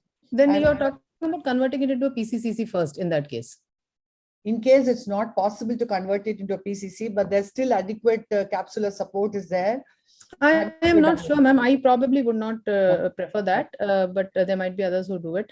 I'll just answer that previous question which you asked, though, was a very interesting one about plate haptic plate haptic IOLs. I think plate haptic IOLs have a tendency to just flex and then fall down into the vitreous. So that would be a completely wrong thing to do, I think. And one more thing I'd like to say, Dr. Gaurav, that was a completely at the edge presentation, literally standing under the wing of the plane. Amazing. And literally I badly felt like asking him a question, but I thought it'll embarrass him on the flight. So I just held myself back. Oh, I know. So that's I think this is the ophthalmic equivalent of Tom Cruise, literally. I know. It's so embarrassing also sitting here and trying to give the presentation. But that's why I said that, Shal's second situation, I wouldn't agree because he had the choice of changing the lens before, he had the lens before everything happened. In the first case, because it was a rescue, I think I would agree with that. Yes. Yeah, I think very nice talks. And actually, you're quite a hero too, Gaurav, the way you managed it. Anyway. Thank you, ma'am. Thank you, everybody. So thanks a lot, Shell. That was a wonderful talk. I'm leaving. Bye. Okay, bye. You can join back again. Okay. No, I'm going to Kadalur. Bye. Oh, okay, bye. Okay, bye. So the next topic of argument was going to be dealt by Dr. Rohit Om Prakash, who heads Dr. Om Prakash Eye Institute, a surgeon of international repute, very innovative and brilliant surgeon, and he's going to talk on Rexis extension in Phaco. Proceed with Phaco is what Dr. Rohit Om Prakash is going to talk, and countering him is our ever popular, extremely efficient and an amazing surgeon, Dr. Ragini Parikh, who heads the Opthal department of JJ Eye Hospital, Mumbai, with a record-breaking number of surgeries to a hilt, with her set of arguments as why she would not do when the Rexis extension has happened and she would convert to MSICS. So let's hear both of them. Is my slide visible and am I audible, adequately audible? Yes. Yeah, thank you, Dr. Chitra, for this opportunity. So my topic for the day is whenever there's a Rexis extension in Phaco, so what should be the option which we should be doing? So suppose whenever these anterior capsular tears, they do happen in quite a number of patients. And whenever these happen, we are in the crossroad of surgical dilemma. And this crossroad of surgical dilemma is there because at times we are able to complete phacoemulsification, whereas there are other times we end up with a situation wherein we have complications. So this is a situation which wants that should we continue with Phaco or should we convert to manual small incision cataract surgery? Well, why is the surgical dilemma there? It is simply because of the fact, because whenever there is an anterior capsular tear, we are not sure about the extent of the anterior capsular tear. So that brings in uncertainty. And if ever it extends onto the posterior capsule to become a wraparound tear, there's a time lag for the appearance of signs of posterior capsule rupture. And by the time you realize it, you end up with a situation which is full of complications. And the surgeon variability factor is there, wherein novice surgeons have a bigger time lag to really appreciate the wraparound nature of the tear. So what should be done? So the concept was that should we proceed with Phaco, wherein majority of anterior capsular tears remain equatorial, pre-equatorial, because of the barrier created by the relatively thickened anterior capsule in the mid-periphery and the zonal attachment on the peripheral anterior capsule? Well, we should say that if we have to move with the anterior capsular tear, there are a lot number of complications. 24% PCR, vitreous loss is there in 16%. And well, I'm speaking for Dr. Ragini for some time here. And all these complications are there. As you can see in this also, the critical patient safety incidents, unplanned surgical readmissions and everything are as high as 27%. So what should be done? Well, the answer is a big no till now. Well, 2017 changed the scenario. We came out with a flap motility as a sign of posterior capsular rupture in peripherally extended anterior capsular tear. In this, what we found was that if the flap was fluttering, the posterior capsule rupture was 0%. Next, what was the relation of posterior capsule rupture with inverted flap? It always happened. So keeping these things, and then we had a follow-up study of 119 patients with pre-equatorial flaps. So all pre-equatorial flaps did not have extension onto the periphery, onto the posterior aspect, forming a wraparound tear. And those with post-equatorial flap with inverted have validation, which was as high as 100%. So, but the most important point was that we came to know when was the end point of safe phacoemulsification, which I would go into later on. So let's see this. You will find the first thing when an anterior capsular tear, you will find when I use the visco, the flap this is everted now. This is fluttering. So this shows it is pre-equatorial. And see the site of incision. It is not in the same plane as the extension is. The separational forces have to be minimal. They have to be in the direction of the anterior capsular tear. IOP is on the lower side, low fluidics have to be used, and the separational forces have to be minimal. So when you use all, and you can see the flap fluttering.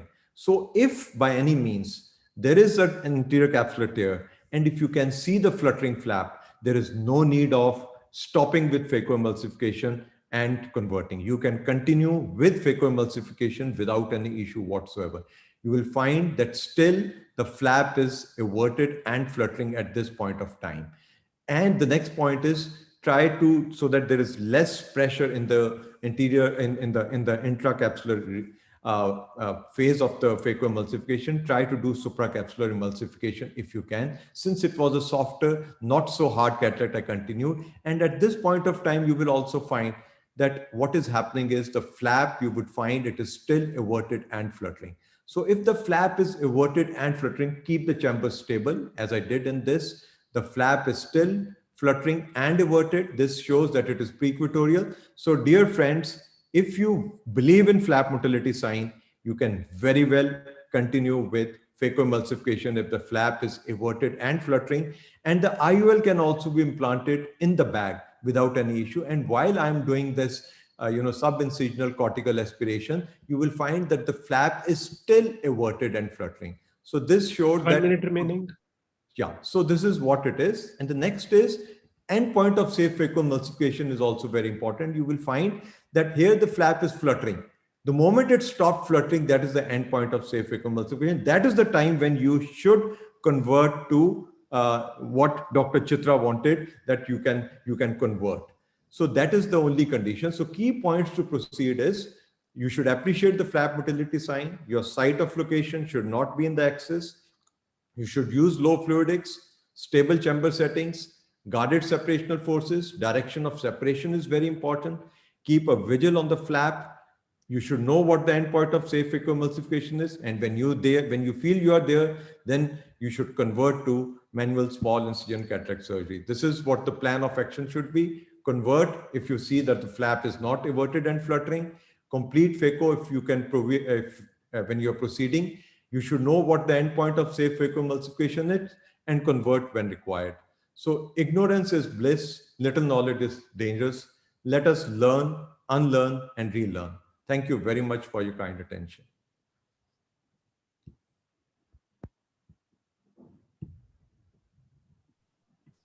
You're muted.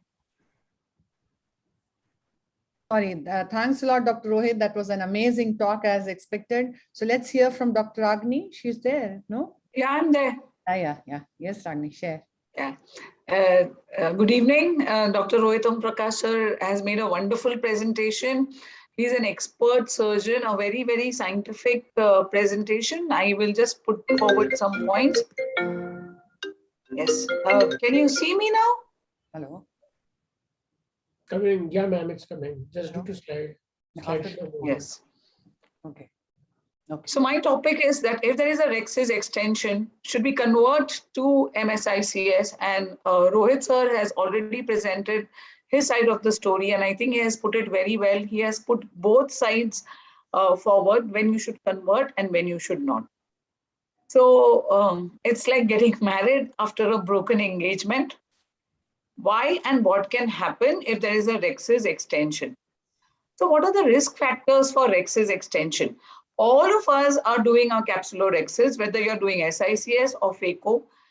Rex's is essential for a good surgery and in an IOL bag, in the bag placement of the intraocular lens. So most of the times we are able to do a Rex's. And when there is a problem, that means that the case itself, the conditions itself are problematic. And if there is a Rex's extension, that would add to the problems of a shallow anterior chamber, weak zonules, a high positive vitreous pressure, a large CCC, inexperienced surgeons, and you have to accept that, yes, beginners or learners do find difficulty, which is in SCCC, pediatric cataracts, intumescent and hypermature cataracts. So these are patients who already have problems, and these are the patients in which the Rex's may be a problem, and extension will complicate this. If there is an extension of the Rex's, what happens is there is insufficient capsular support for IOL implantation, especially in the bag. You do not know how it will behave or how it will decenter later on, especially if you're using any kind of lenses. There may be vitreous presentation with the extension of the tear posteriorly. There may be nucleus drop. There may be a posterior capsular rupture or a zonular rupture. What happens to the IOL centration? So you may have a decentered monofocal or a trifocal lens if it extends posteriorly and it is complicated by a posterior capsular tear. You do not want to see this in a post-operative patients, especially if there is a decentered toric IOL. If there is a hard cataract with or without zonular weakness, more hydro procedures, nuclear manipulation, phaco time, zonular compromise, endothelial loss.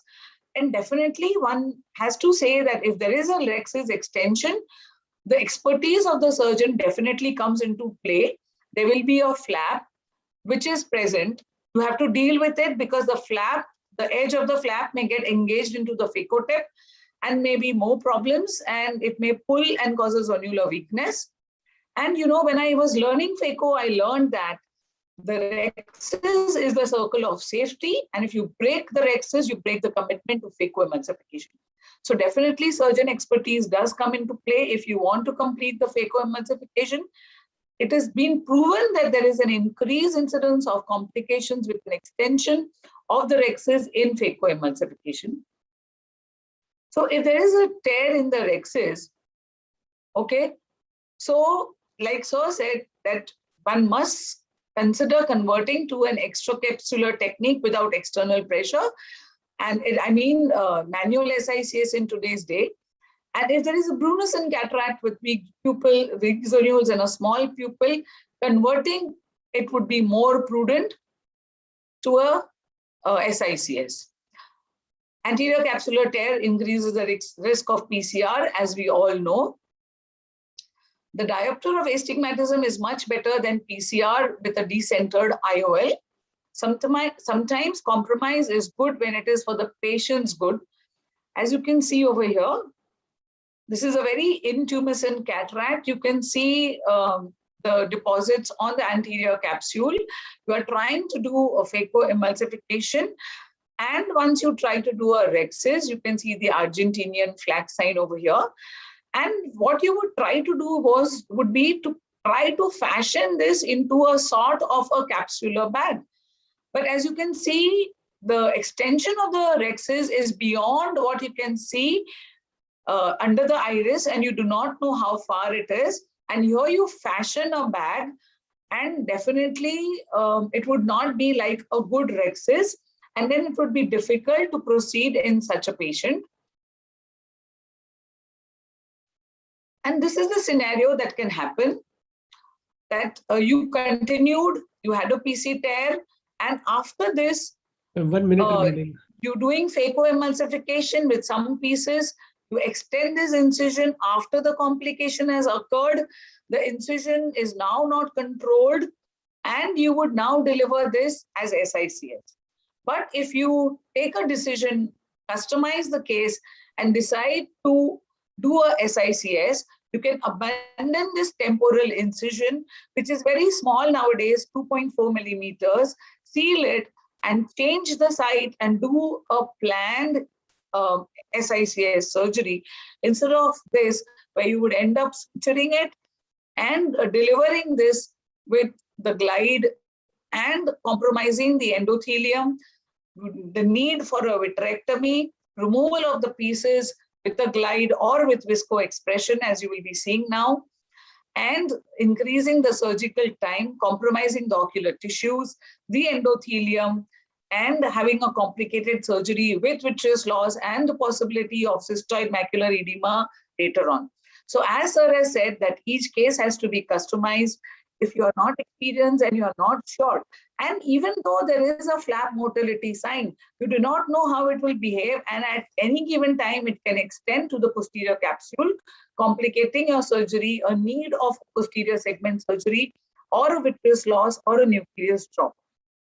So to conclude, I would say that a bad compromise is better than a good lawsuit. And it is not a bad compromise. It is not a compromise to do an SICS, because SICS is a relevant surgery even today. It is better to give results which are uncomplicated with the patient 6/6, maybe at the end of 6 weeks with a cylinder, but the patient safety is very, very important. Thank you so much. Thank you very much, Ragini. Wonderful talk and a lot of things covered in the two talks. Before we go on to the discussion, I just want to inform you that there's going to be again a small change. Srinivas Joshi and Jatinder would have to talk because Srinivas has to start the quiz, take part in the quiz which starts shortly in the Kerala State Conference. So, so we go on to the question, and is Dr. Virendra Agarwal or Dr. Namrata is also there? Yeah. Okay, Namrata, I'll take you. So, Your yes, network is good? Yes. Yeah, Chitra. Okay. See, if you've had a rexis extension, do you believe that one small rexis extension is just a small 1-point weakness? Would you think of making more extensions so that that rexis one area weakness gets redistributed? Or would you never dream of doing this because you would believe that you are losing out on the sulcus support later? No, I think I would do the latter. I will not do it ever, because one area of extension doesn't mean that other areas also have to be similarly weakened. And, you know, if you have to put the lens on the sulcus, then like you said, you're losing out on that sulcus.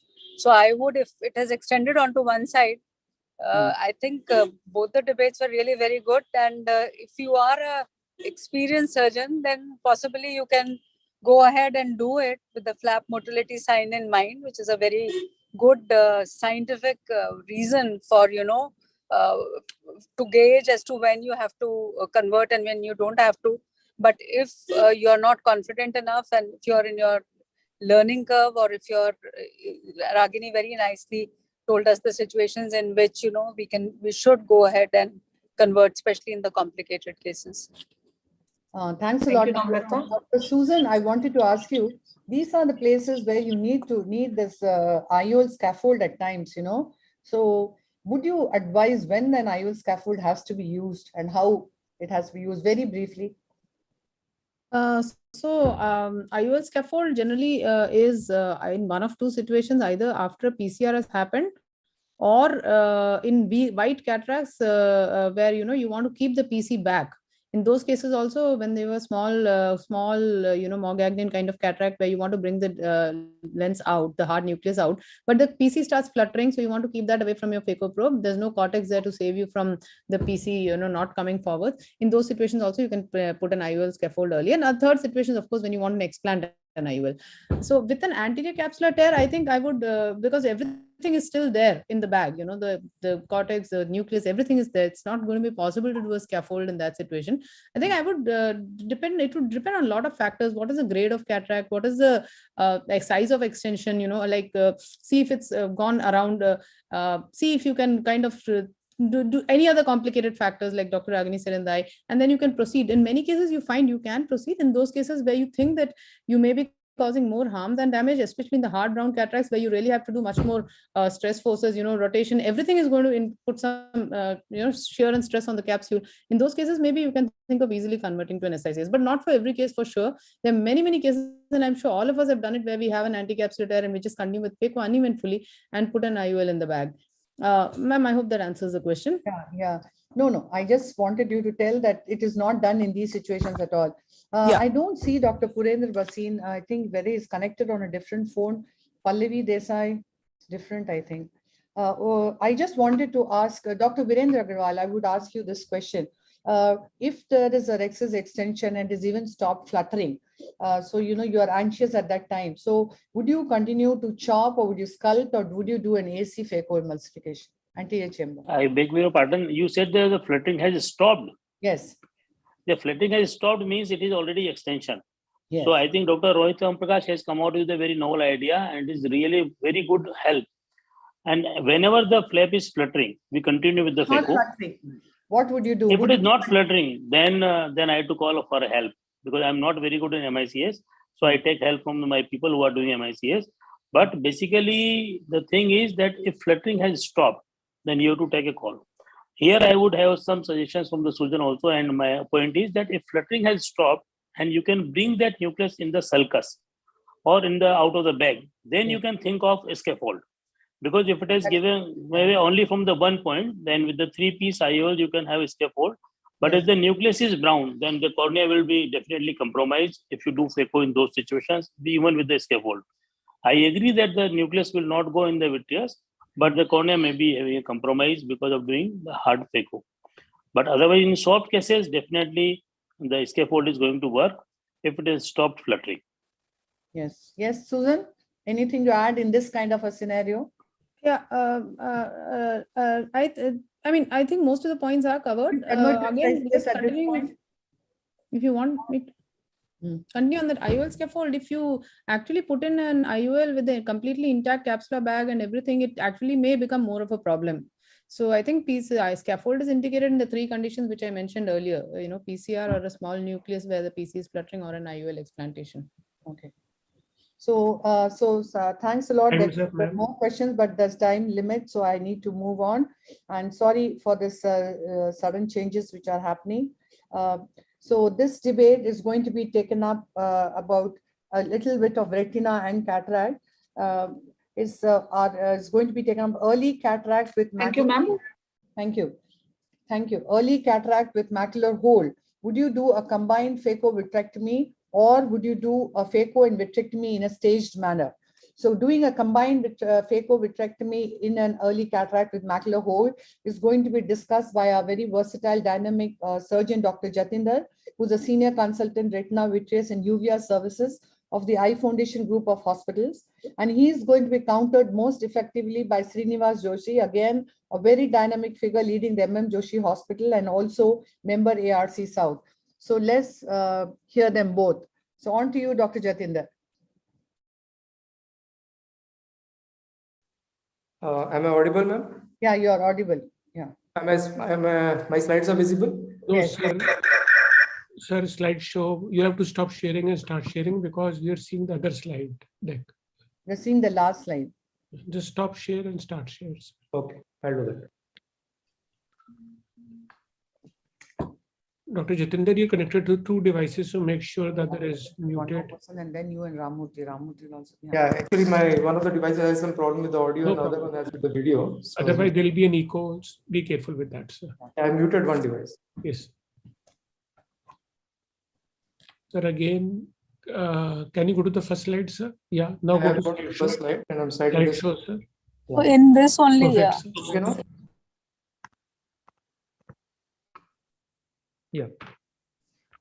So thank you very much for this opportunity, Dr. Chitra and ARC team. I just tweaked the title a little bit. It was early cataract with macular hole. I think the macular hole is the primary pathology in such cases. So I've switched the topic with keeping macular hole first. So we are not talking about macular holes of secondary nature, like MacTel or trauma or myopia or optic disc plate. Let me set the stage for the debate. I'll take 1 minute of the time for that. So here we are talking about idiopathic macular hole. That's senile macular holes, which are immature, early cataract. It could be cortical, nuclear, or subcapsular. Patient is willing for both single and staged procedure. And we have a well-equipped operative setup to handle both. And there is unchallenged proficiency, whether it's being operated by a single surgeon or a team of surgeons.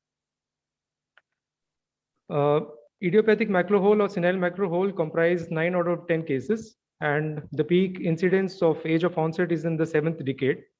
That's the decade when already the accommodative capabilities of the eyes have worn out. And cataract, as we all know, after vitrectomy, either goes a progressive nuclear sclerosis.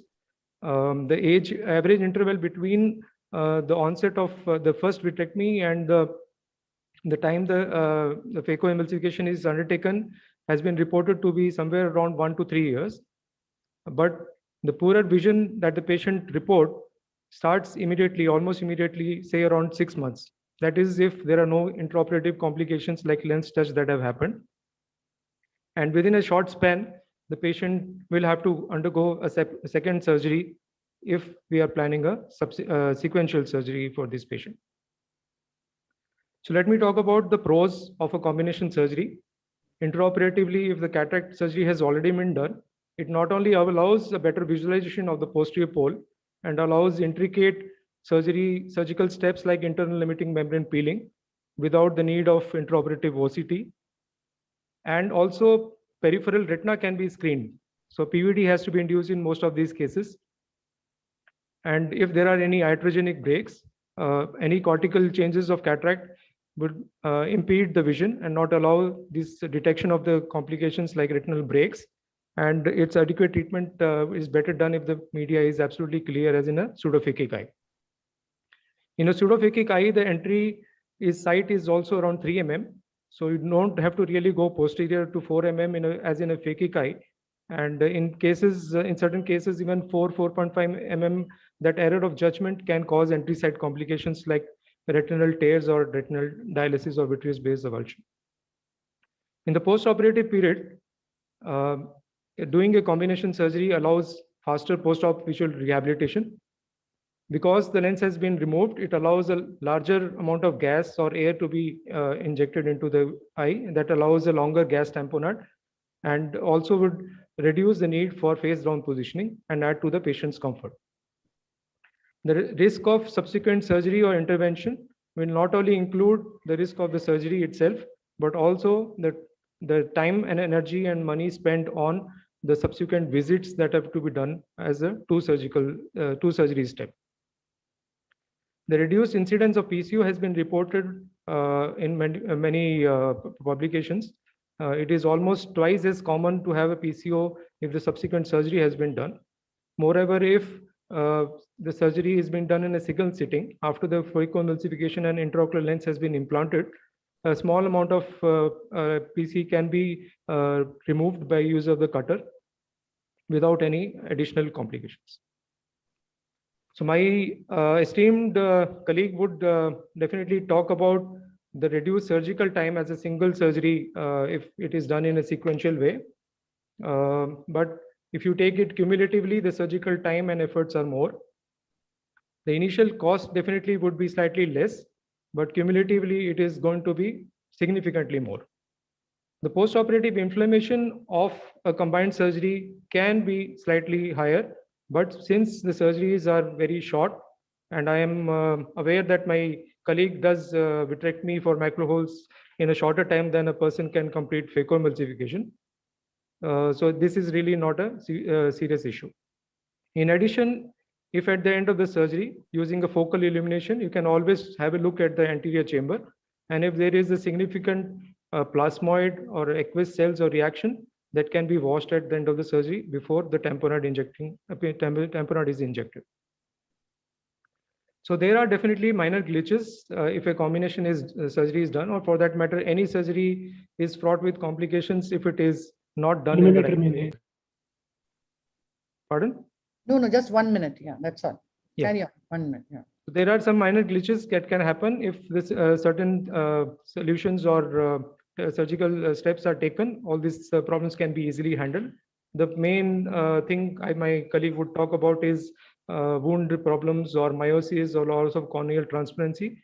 And all these are easily handled by a proficient surgical team. So there are some refractive changes, since I'm sitting in a forum where patients are expecting a 6/6 from all these esteemed professionals. So just to talk about a refractive change or astigmatism that can be induced because of vitrectomy, this could be handled by a subsequent Phaco, but this refractive change or astigmatism is insignificant clinically, and minor amount of alterations can be done to the IOL power formula calculation, so that it is not a significant problem in the post-operative course. So, but to highlight again the problems of sequential surgery, if it is a vitrectomy and patient's lens touch has been done, which is not so uncommon, it can pose certain challenges. The difficulty in post-operative monitoring, if the cataract has set in, again can pose complication. Whether you're going to do only a cataract surgery or a resurgery would be a problem, decision difficult to make.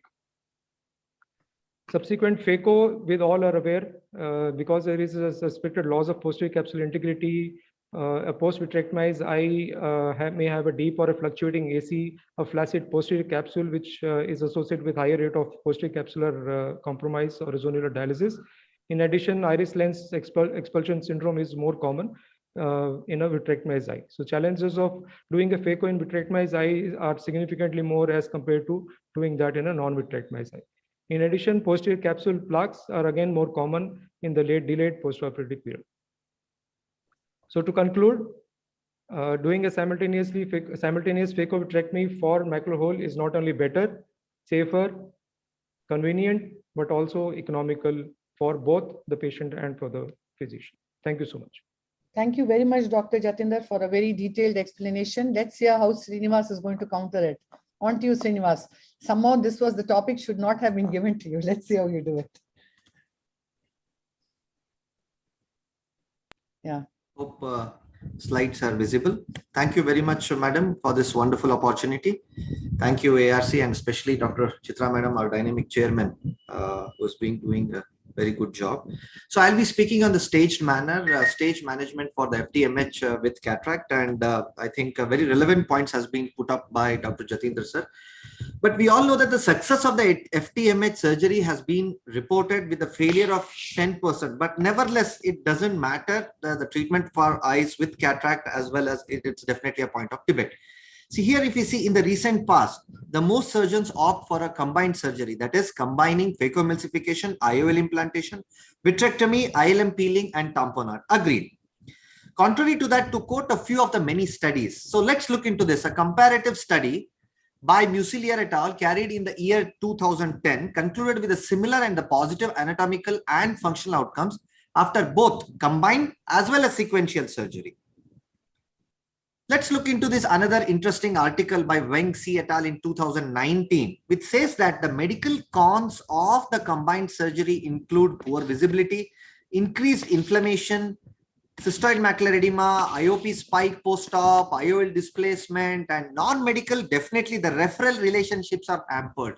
Jatinder sir is in a very good kind of setup with the eye foundation where you have a lot. But if you are a standalone retinal surgeon and the case has been referred to, you know that there is a cataract, If we don't ask their permission and touch the cataract, I think that's the end of referral relationship between the retinal and the cataract surgeon. So it's a worth to read at this paper. That's a closer look at combined cataract and vitreoretinal surgery. Is it together better? Another study by Shido showed increased cystoid macular edema in combined surgery for cataract and full thickness macular hole. Another study, Tranos et al., was suggestive of better refractory outcome in eyes undergoing sequential cataract. We all know that after doing vitrectomy, it goes into myopic shift. So sir suggested that we have to take 0.5 mm less, but it is still a guess. We are not very sure about it. That's why this paper has come out very nicely, recently published in Graves in 2020. I think it's worth reading why combined is not better for refractive surgical outcomes. So let's look into some of these complications. I'm not telling that in every surgery it happens, but definitely, even if it happens in 10 out of 100 cases, yes, definitely that is a large number, which definitely I would like to consider. Everything was going well, did a nice rexus, the phaco emulsification was done, a direct chop technique was done, IA was being done, but you see at the end here, there was a meiosis.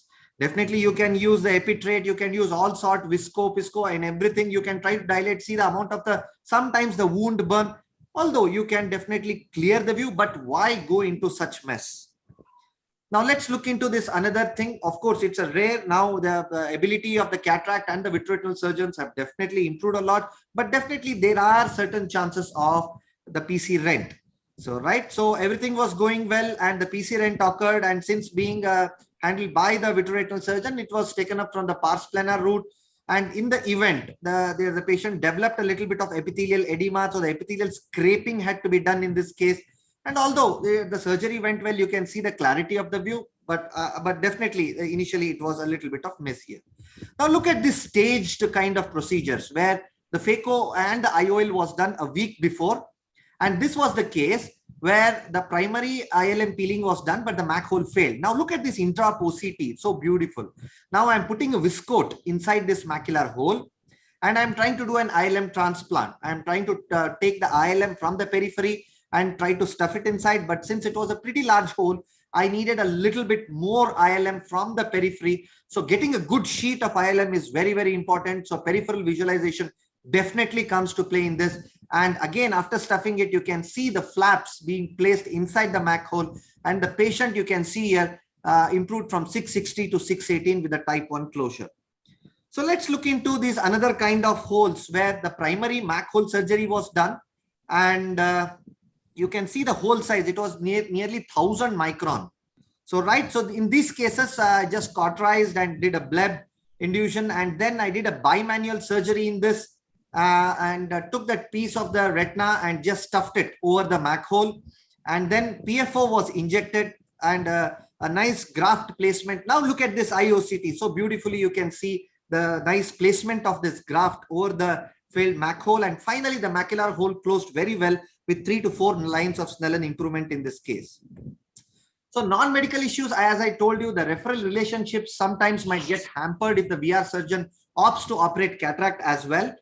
And sequential surgery, preoperative, as I had said earlier, we need to 1 minute remaining. Yeah, more correct IOL power and the refractive outcome. And definitely intraoperative, less surgical time, less ocular handling, need to leave the patient aphakic in case if it's an eventful surgery, if it's a large rent. And definitely, if you like to if I want to summarize, pros are there. I agree with Dr. Jatinder sir. Economically better for the patient, need for multiple procedures are avoided. Risk involved after intraocular surgery is avoided because both are done in single sitting. Similar functional and anatomical outcome in between both staged as well as the single early recovery. But let's look into the cons here. If it's a dense cataract, cornea becomes hazy, and then during phacoemulsification, it becomes difficult. During vitrectomy, it becomes difficult because of the wound burns and a little bit of the hydration of the cornea. Refractive errors, I have already told, myopic shift happens due to pars plana vitrectomy.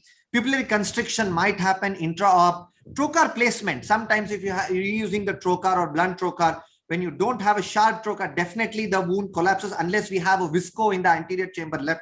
And again, after the surgery, you have to remove the visco by the AC wash. Again, IOL displacement, optic capture because of the tamponading agent. And sometimes if there is a slightly zonular dehiscence elsewhere, and if you are putting a gas, the C3F8 gas coming into the AC and staying in for 4 weeks is a horrible, horrible situation. Increased incidence of inflammation and CME. It's not just said by me, the papers have proved that, and definitely there is increased chance of post-op IOP spike. I want once again thank Chitra madam for this opportunity. Thank you, Jatinder sir. Thanks a lot, Srinivas. I do see Dr. Purendra Basin now, so I will just take one question because you're really running short of time. Dr. Purendra Basin, in this kind of a case, I didn't see you at all, so I couldn't include you. In this kind of a situation, with the vitreous tamponade and all being done, would you consider that the cases should have a smaller axis, or would you think of adding a pilo later so that there is no optic pupillary capture occurring in these cases? I would have definitely loved to use the pilocarpine in such cases at the end of the surgery, because then there is a little chance of vitreous to come forward. So I agree with you. And another thing, Srinivas, would you all think of using pupil expanders when you're doing vitrectomy? It's not done? Yeah, we use it, madam. But now with a wide angle system, even with the 4 mm pupil, we can still do a fantastic posterior pole surgeries. But definitely when you are doing a base shaving or the peripheral vitrectomy, definitely I think the better the area, then I think better is for the peripheral surgeries. Okay, we shall, sorry, I'm not giving more discussions. We are running very late. We shall now move on to the next set of debates with Dr. Krishna Prasad, who's a senior consultant, glaucoma, squint, oculoplasty, cataract, name it, all the services of MM Joshi Hospital. Another brilliant surgeon who's going to talk on 3D microscope assisted cataract surgery. Is it a boon or a bane? And he would be countered by Dr. Anurag Mishra, consultant pediatric squint oculoplasty from Kar Vision High Hospitals, and his set of arguments. So on to you, Dr. Krishna Prasad. And to be following them would be Dr. Kumar, Doctor, and Dr. Ramurthy. The next set. Thank you, Dr. Chitra and the team ARC. Thanks for my inclusion. I think is a 3D microscope assisted cataract surgery in the current scenario. I definitely is a boon. I think you just remember these two gentlemen, the two trailblazing moments in history. When Sir Harold Ridley got innovated the intraocular lens, he didn't even patent for it. Now that is responsible for today's cataract surgery outcomes. And also Dr. Charles Kellman, when these two came up with their trailblazing, such a revolutionary ideas, they were actually scoffed at, they were ridiculed. They said, this is preposterous.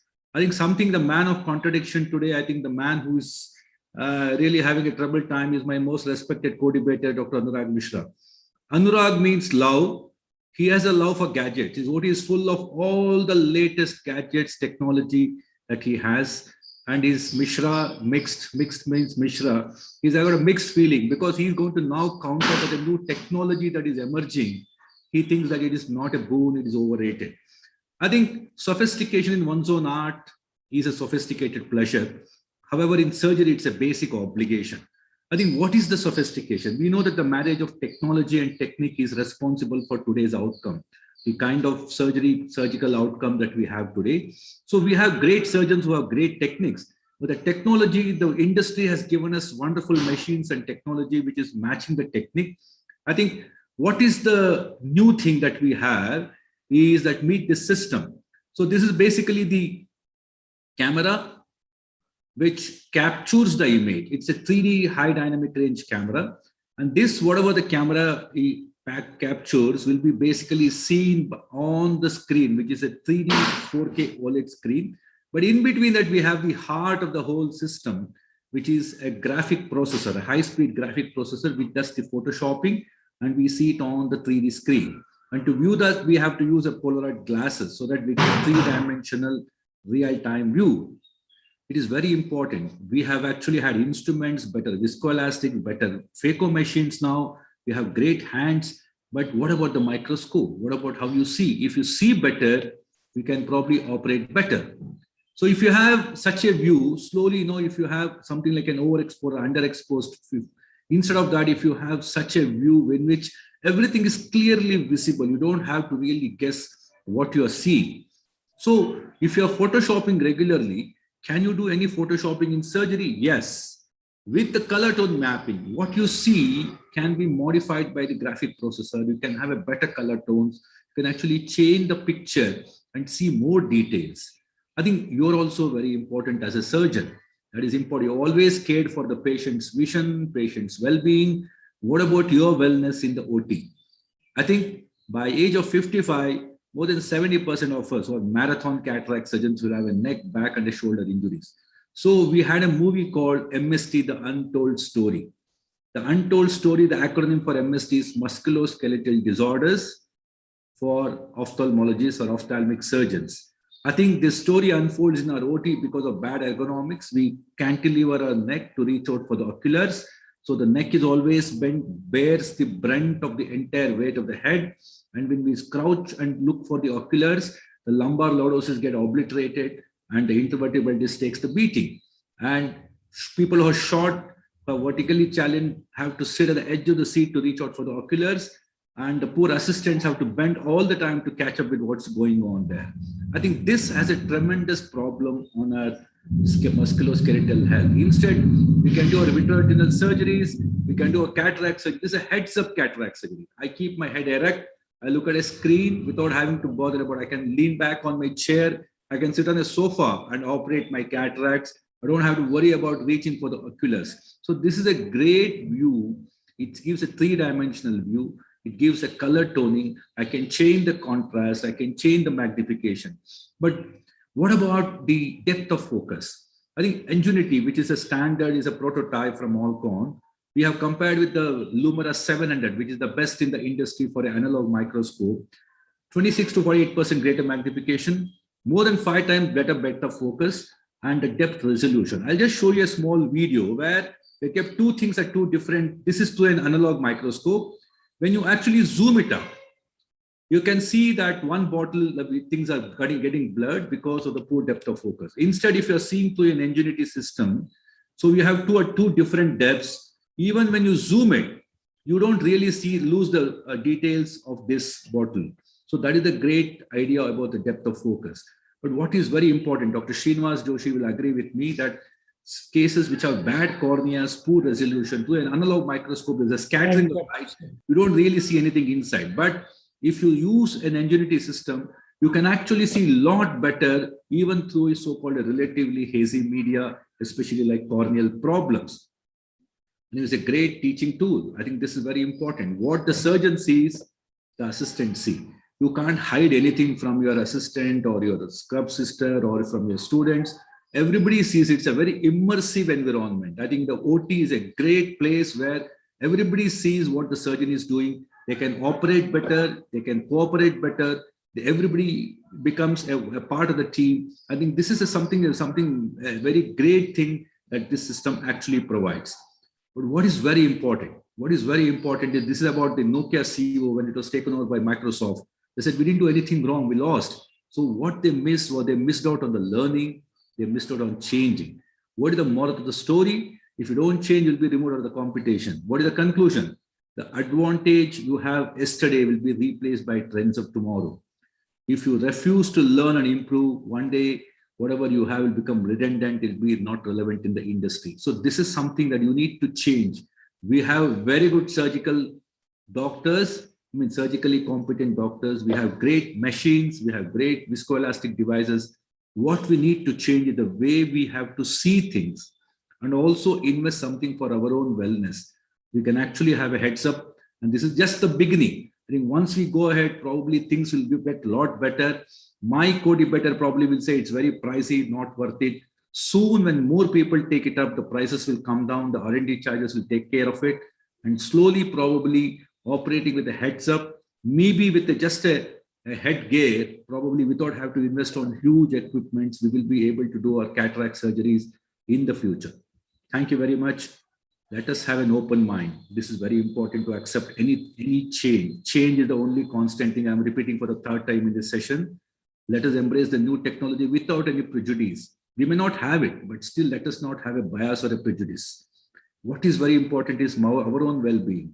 Are you looking at your back, neck? What is the point of getting out of the competition, out of the event before it's time, just because by 50, 60, because you didn't care how you kept your neck, how you kept your back during marathon sessions of cataract surgery. Let us all put together, including Dr. Anurag Mishra, my friend, let us together head towards the heads of cataract surgery. Thank you very much, Dr. Chitra and others, for the opportunity. Thanks a lot, Dr. Krishna Prasad. As usual, an amazing talk. Dr. Anurag Mishra, you have to really get to counter him. On to you. Could you share your screen? I think we are running very short of time. We'll have to bring down the discussions drastically.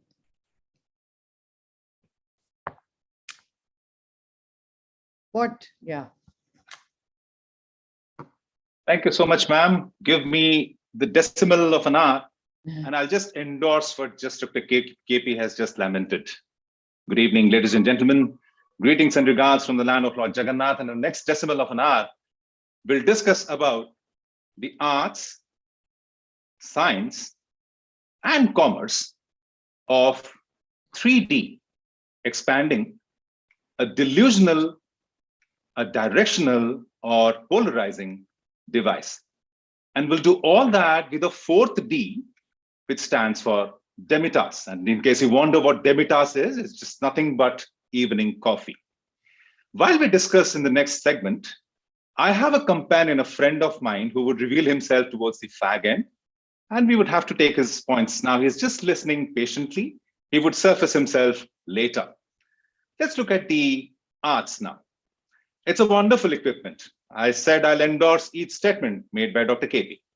It's a two-tone, towering design, fills up the OT, looks magnificent. If a person is desirous of converting or transforming himself, the front part of his face is covered either by black or by white to a colorful look, then this is the device to go to. So that's in the arts.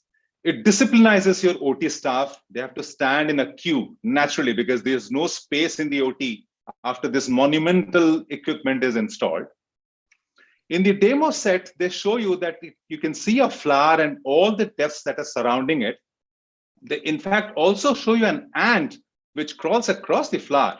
Trust me, ladies and gentlemen, if an ant crosses across the globe, across the surface of the eye, this is the only equipment in the world which is going to show that to you. Otherwise, you cannot see the ant crawling across the globe. So I completely agree to that. And then, since the eyepiece of the microscope heads up, it symbolizes technology giving you a thumbs up. This much for arts. Let's take into science. Let's talk about resolution first. Both of them come with an HD camera. HD camera is superb when it comes to projection of the images onto a TV screen. But what about resolution? Resolution is measured in terms of megapixels. HD cameras come in two variants. One is a 720p, the other is a 1080p. The 720p gives us this much of resolution, which is not technically a megapixel camera, and a 1080 provides us with a 2.1 megapixel. Vis-a-vis that, if you look at the human eye, it has been calculated that the human eye has 576 megapixels, the best camera that has ever descended on Mother Earth. So why not trust your own eyes? Why would you trust on a screen? Let's talk about the technology. 3D technology is observed by two glasses. One is a pair of active glasses, the other is passive glasses. What do active glasses do? They flicker. At any given point in time, one of the eyes is closed and the other glass is open. They do it so rapidly that it's undetected, and each eye receives 60 frames of a second imagery, 60 frames per second imagery. The active 3D glasses are true depth perceiving glasses. They give you excellent resolution, true depth, but are heavy, battery powered, expensive, and tiring. Vis-a-vis that, the passive 3D glasses break the images into alternate pixels or alternate lines. The left eye receives odd number of lines. The right eye receives the even number of lines. They are more comfortable, offers better brightness. However, they do not provide true depth. They lack resolution. In either case, you're not getting the comfort to the eyes, but this is the only equipment which can do justice to your long list in the OT. The bottom line, as has been published in an article on CNET, which is a wonderful site for technology, and the bottom line is there are no winners, only whiners. Both 3D methods are flawed in serious ways. And if you have a distance which is a normal distance, you would probably spend watching more 2D than 3D. For watching actual 3D in the form of, with the help of passive 3D glasses, you need to have a long distance between you and the monitor, or else you have to use a smaller monitor, is the verdict. And these machines come with passive 3D glasses. So your long OT list is subserved by, but you do not get proper depth for which you bought the machine at the first place. However, this is the best equipment to go to. Cervical spine. They say that the cervical spine is put to rest. These are 3 surgeons operating under the same system. Look at their cervical spines. None of them look straight to you, do they? They don't look straight to you. Now let's look at the spine. The spine is designed in such a manner that it can flex and it can extend. These are the 2 physiological movements of the spine, where the paraspinal muscles and the ligaments take into action. But if you torque the head, if you move the head side by side to this side or that side, the same side trapezius and the opposite side sternomastoid comes into play. These are unphysiological muscles for the movements. So in the long run, they are equally damaging to the spine, if not more. So more than flexion and extension. Now coming to the commerce part, and here my friend would reveal himself. This is a sentence. If you are a penny pincher, this isn't exactly, this equipment isn't exactly dime a dozen. This comes as one of the statements from a group of statements called the Anu Mantra, which means that if you are trying hard for your pennies, if you're trying hard or extra to earn your pennies, this equipment does not come as a next door equipment for you. My friend reveals himself. This is him. He screams a lot, so I have named him the yelling guy. But the yelling guy right now is silent. Let's look at this, some of the cost factors. It's not very costly at all. These equipments only cost you 1 to 2.5 crores, not much. The flax machine costs more. It has a total value for money. You can extract every pie that you spent on this. And when it's weighed against utility, the balance swings heavily towards utility. So without this equipment, the utility actually comes to a standstill, which is why millions of people have accepted this concept. And there is a staggering number of installation in India, 32 across the country thus far. Can you believe it? The yelling man, can you believe it? No, you can't. What do you have to say? Oh, there are 100 flax installations across the country. Okay, that's okay. Let's move ahead. Now, this is what normal people do to take care of their spine. They work out and they spend 5,000 rupees per month towards membership and 3,000 rupees towards their trainer. But ye hai aam zindagi.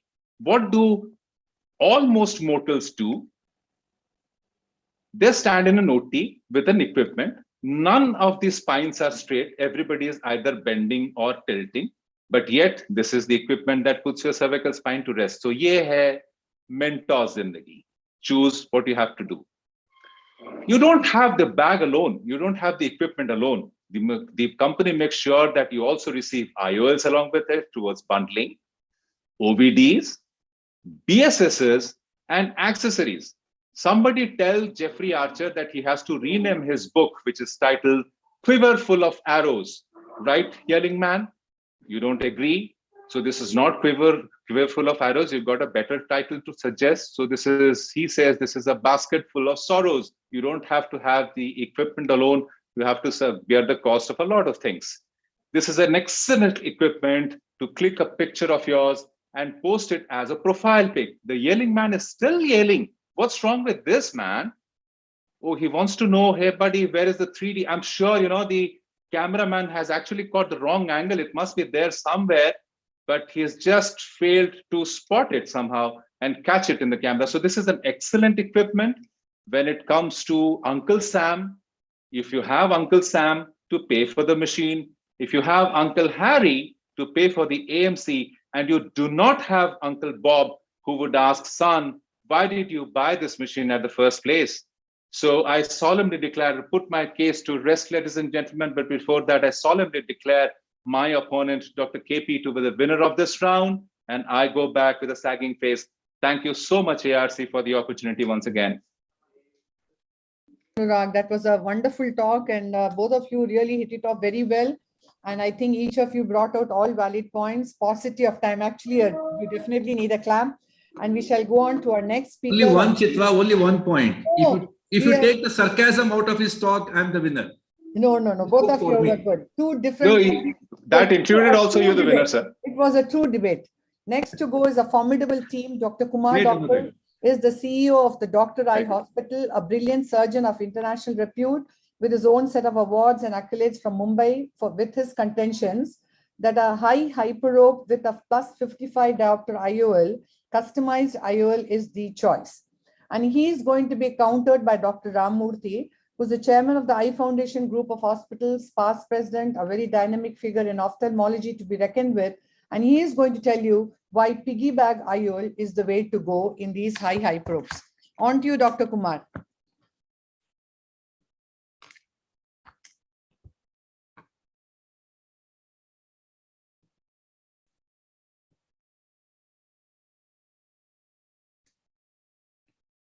Can you unmute yourself?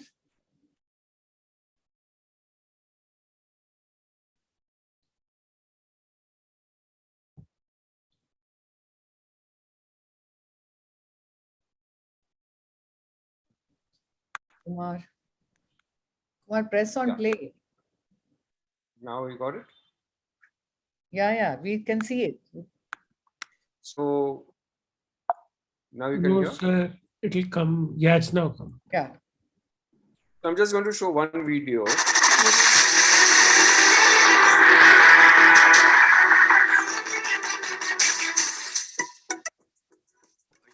Complex case, a software engineer by profession with high hyperopia was referred for refractive correction. On examination, her best corrected visual acuity was 20 by 40 part in both eyes with a correction of plus 12 diopters. On slit lamp examination, she had a normal size cornea in a very shallow anterior chamber, and gonioscopy showed occludable angles with a normal IOP. She underwent a prophylactic YAG PI in both eyes. Her dilated fundus examination revealed heaped up optic nerve head and retinal vessel tortuosity with a tetina in both eyes. OCT macula was normal in both eyes. A detailed imaging was performed on tomography, optical biometry, and a corneal wavefront and the ocular wavefront analysis was done. What the test revealed was indeed unique and surprising. Her white-to-white diameter was 10.7, her ACD of 2.68, and her lens thickness of 4.27 in both eyes. Her axial length in OD was 14.5 and OS 14.89. Her average keratometry in both eyes was 56, a very steep cornea. IOL power calculation by different formula varied from 49 diopters to 65 diopters. B scan showed a thick chorioscleral complex, 2.06 mm in the right eye and 2.23 mm in the left eye. In conclusion, it was an extremely short eye, a very steep cornea, a very shallow anterior chamber, and a normal lens thickness, almost 1/4 of the whole eye. A thick chorioscleral complex, so a NAND ophthalmic eye, or shall I say, a PIC ophthalmic eye. Set the wheels rolling, made many calls, wrote emails, asked, discussed, thought, and reviewed literature. The patient was planned for clear lens extraction. Decided to go ahead with a customized hydrophilic foldable IOL of 65 diopters to be injected through a small incision of 3.4 millimeters.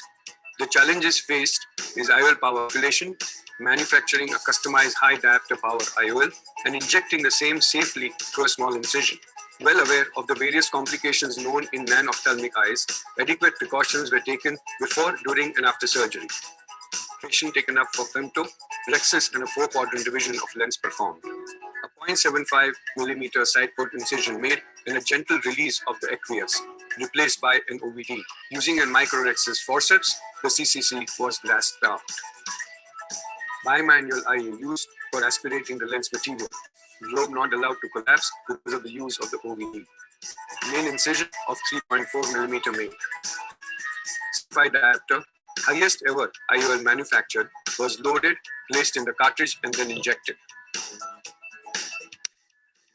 Loaded the hydrophilic IOL. Significant amount of pressure needed to push the 1.9 millimeter thick IOL through a 3.4 millimeter cartridge.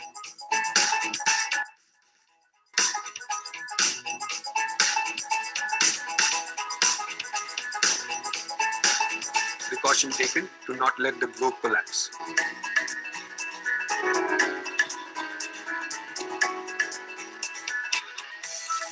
IOL placed in the bag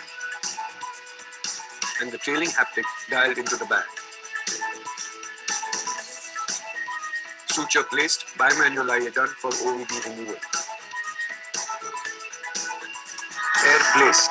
Post-operatively, overwhelmed to see the first day post-operative visual acuity of 20 by 60.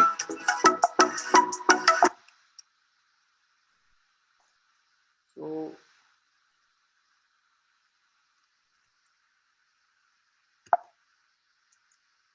here what I'm trying to say is that a lot of options are available. Yeah. Today customized, I have finished it in 4 minutes, but a lot of options are available in customized IOLs. We can even say that, we have high astigmatism. I have done even a 12 diopter and a 17 diopter of astigmatism. So in hyperope and myope. So customized IOL in today's era is available in various combinations with high SIL, low SIL, various combinations. That's the reason why I personally feel that, this is quite easily available. So we should not go in for a piggyback, because yes, I used to do piggyback. I'm sure Rama used to do piggyback even before. But I'm very happy with this customized IOLs. I've done till 17 diopters, and some of your ARC people have even done 21 diopters of astigmatism with customization and excellent results. This I've implanted a 65 diopter IOL, and you will be surprised with the result I got. And I then went ahead and did surface treatment for this lady because her cornea was 600 microns. And that's the reason why I was very, very happy. And the patient was also very, very happy. So I personally feel in today's era, a customization is so much possible that we don't need to do piggyback. Over to Chitra and Ramamurthy. And thank you, Chitra and ARC, for this opportunity to me. Yeah, great talk, Kumar. Very difficult case, very well shown. On to you, Dr. Ramamurthy.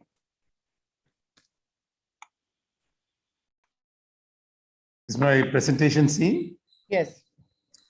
Okay, great talk, Kumar, but that seems to be an anecdotal experience, and I think you yourself were surprised with the results.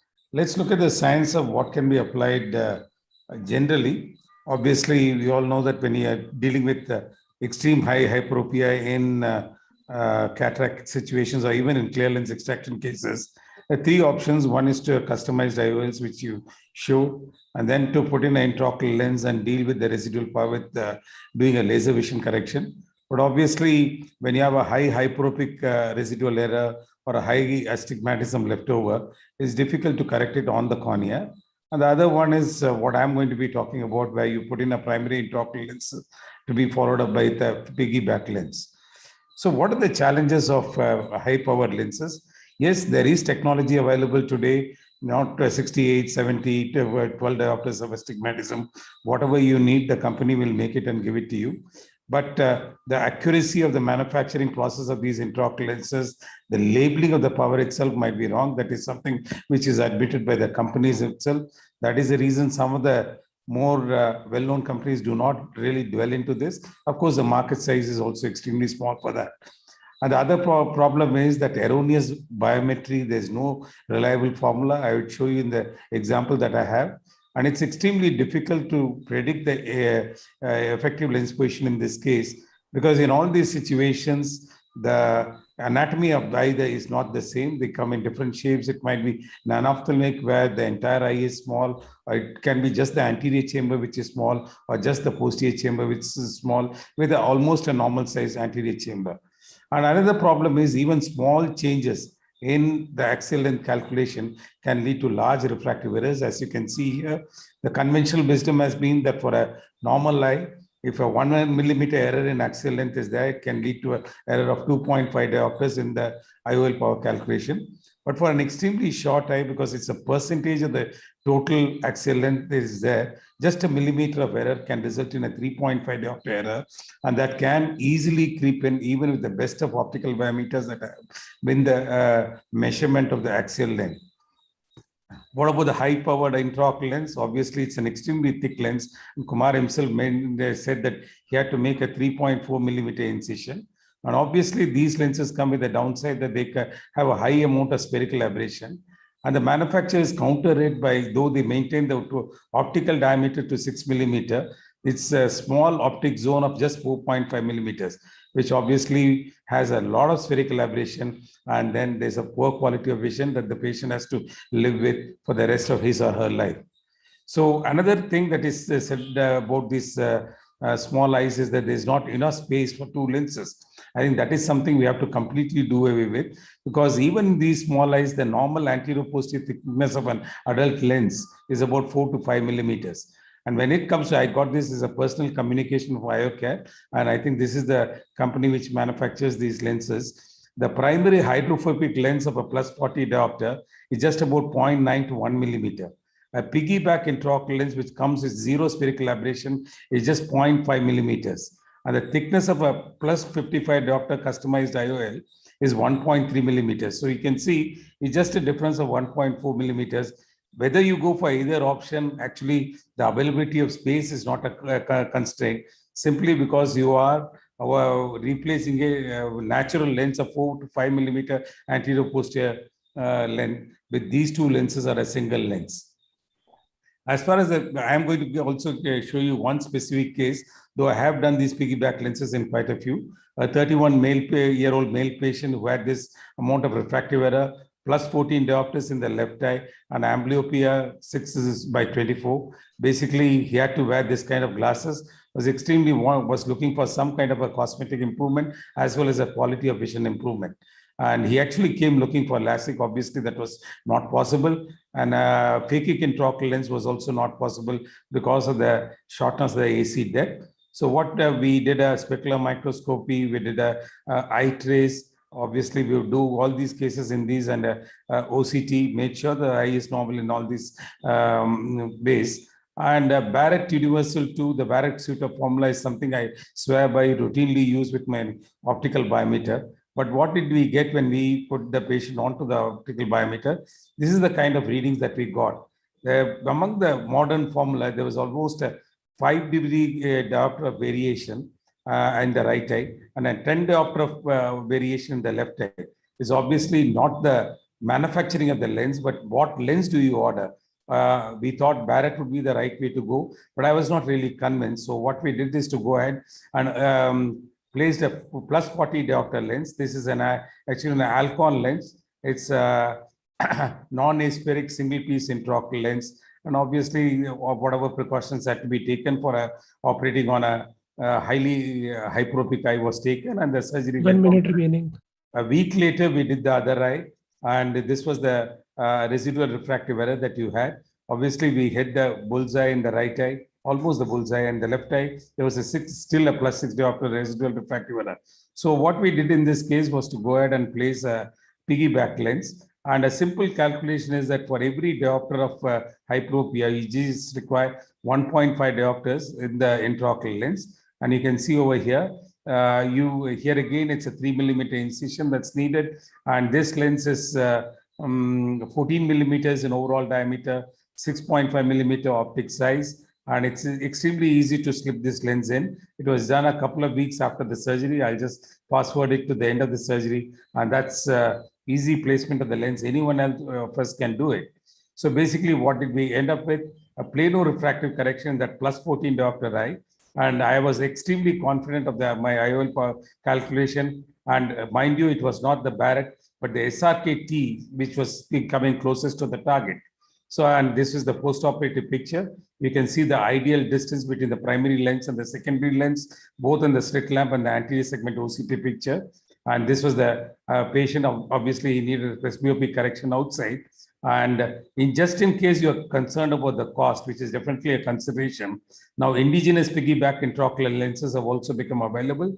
And you can see this being slipped into one of the eyes. And this is a slightly bulky lens, but this is again a large lens which gets nicely seated in the sulcus. And we have found toric multifocal variations, have also multifocal toric variations of these lenses are also available. So these are the different options that are there. And I find that whenever I'm faced with the extremes of refractive error, especially hyperopia or astigmatism, is obviously a good way to go to debulk the power with the primary intraocular lens, which is about in the capsular bag.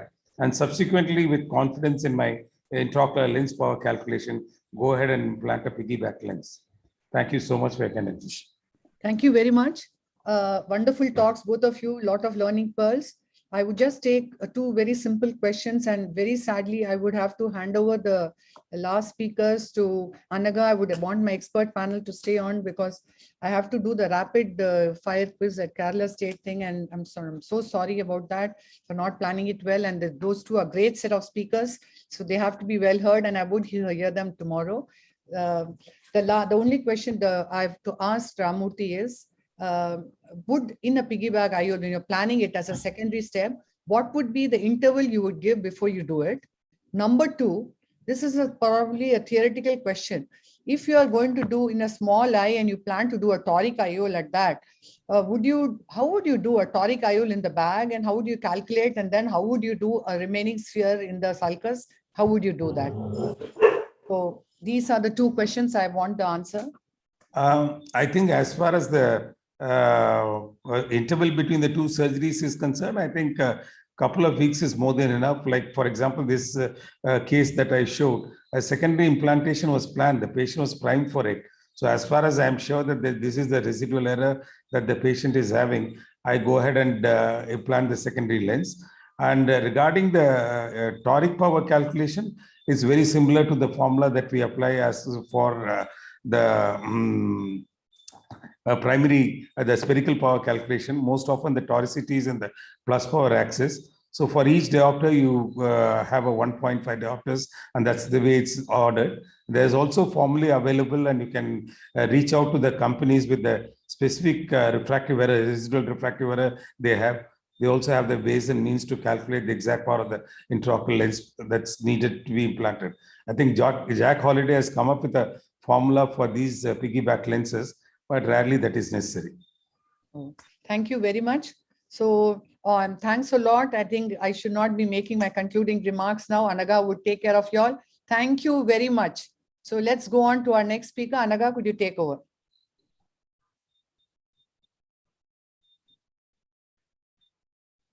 We are not hearing you, Anaga. Can you hear me now, sir? Yeah. So why do you think SRKT gave a better IOL power calculation in your case? I am very surprised. You know, I swear by Barrett 2, Barrett Universal 2, and I always say that that's the go-to formula. But in this case, Hoffer Q, Barrett Universal 2, SRKT, each one gave a different intraocular lens power. And just to say, if I'd stuck to my Barrett 2, obviously I would have got a very different intraocular lens, defective calculation. Yeah, and just one small question, sir. What has been your experience in using a phakic IOL as a piggyback? See, basically, I used to use it when the Indian piggyback lenses were not available. They imported, it was only Sulcoflex, and it was only readily available between the +5 to -5 diopters piggyback as a piggyback lens. Otherwise, you had to order and wait for a significant length of time, and they're extremely expensive also. They took about 6 to 8 weeks. So I went ahead and have implanted 3 toric IPCLs as piggyback lenses. But obviously, it's off-label usage. They are really not meant to be kept in the sulcus in front of a artificial lens. So now that the Indian piggyback lenses have become available, both in the toric as well as the other hyperopic models, I go ahead and use these lenses. I think they obviously are a better option. They're kept to be as a piggyback lens rather than a phakic intraocular lens. Yeah, thank you so much, sir. And I think let's move on to the last set of debates. So the next to go is Dr. Shrish Kumar. He is the medical superintendent of the CBE branch of Eye Foundation Group of Hospitals. Again, a versatile surgeon to talk on. He's going to speak on nasal pterygium with a 2 diopter with the rule astigmatism and cataract. He would be speaking on combined surgery, and countering him will be Dr. Siddharthan, who is a senior consultant in cornea, cataract and refractive, very capable surgeon with daring skill sets. He would be speaking to us on sequential surgery. So let's start with Dr. Shrish Kumar.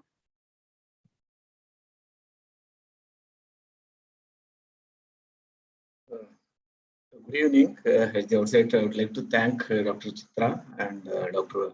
Anaga and the team ARC for the opportunity. My topic is nasal pterygium with 2 diopters with the rule astigmatism and cataract. Phaco and pterygium, single step procedure. This is the topic I'm debating for. So why combined surgery? So the ultraviolet light exposure is a common etiological factor for both pterygium and cataract. The simultaneous occurrence of which is not uncommon, especially in tropical countries like India. And simultaneous procedure is usually preferred by the patients as it results in rapid visual improvement and lesser number of hospital visits, patient convenience, and lower cost of the surgery. So, pterygium causes astigmatism. Mostly it is withdrawal astigmatism. And the induced astigmatism, it depends on the length, width, depth of pterygium extending onto the cornea. And more the corneal involvement, more is the induced astigmatism. And there is a significant astigmatism which can be seen if the pterygium occupies more than 45% of the distance between limbus and visual axis. This has been published. And pterygium excision, again, it decreases astigmatism. What exactly happens is, so when the pterygium is excised, the horizontal axis, the curvature increases and the vertical curvature decreases. That's what is going to happen. If you look at this case example, this is a grade 3 to grade 4 pterygium, and the astigmatism here is around 13.9 diopters. It is very high cylindrical power, and after the pterygium excision, this is 6 weeks post-op, and it is reduced to 2.5 diopters. And this is a comparative chart showing a significant drop in astigmatism. And this is a preoperative astigmatism, and this is 6 weeks post-op astigmatism. And this is a change in the astigmatism. The change is around 11.5 diopters. So these are the cases we should go ahead with the pterygium surgery first, and followed by maybe after 6 weeks or 8 weeks, you can go ahead and do the cataract surgery. However, if you are dealing with a case like this is a grade 1 to grade 2 pterygium, where the astigmatism is around 2 diopters, and after the surgery, this is 6 weeks post-op, it is reduced to 0.4 diopter, 0.6 diopters. So this is the comparative chart. Preoperative 2 diopters, and post-operative it is 0.6 diopters, and the overall the change in astigmatism is around 1.4 diopters. So, as the head of the pterygium, it approaches the apex of the cornea, a tear meniscus forms that develops between the corneal apex and the elevated pterygium, and it causes an apparent flattening of the normal corneal curvature. So, this causes overestimation of IOL power. This is actually the publication from our institute. We did a visual and refractive outcomes following simultaneous phacoemulsification and pterygium excision with conjunctival autograft, and where we included almost more than 500 patients between 6 years, between March 2011 to 17. And the phacoemulsification was done through 2.2 to 2.8 millimeter incision, and the autograft was fixed to the base sclera using TISL. And we included patients with grade 1 to 2, and the grading system was actually our own grading system, which was actually published in the Indian Journal of Ophthalmology 2017. And we included patients with the visually significant cataract. All the patients with primary pterygium, both nasal and temporal, and even double head pterygium patients were also included in these cases. And it was grade 1 to 2 diopter, so grade 2 pterygium. First, the pterygium excision, first the cataract extraction, the phacoemulsification was done. And I usually inject air bubble at the end of the procedure so that the AC doesn't collapse during the pterygium excision manipulations. And after the pterygium excision, the thin graft is fashioned and it's placed on the base scleral bed, and it is glued to the surface. And temporal incision was made in a patient with nasal pterygium, and a superior incision was made in a patient with temporal pterygium.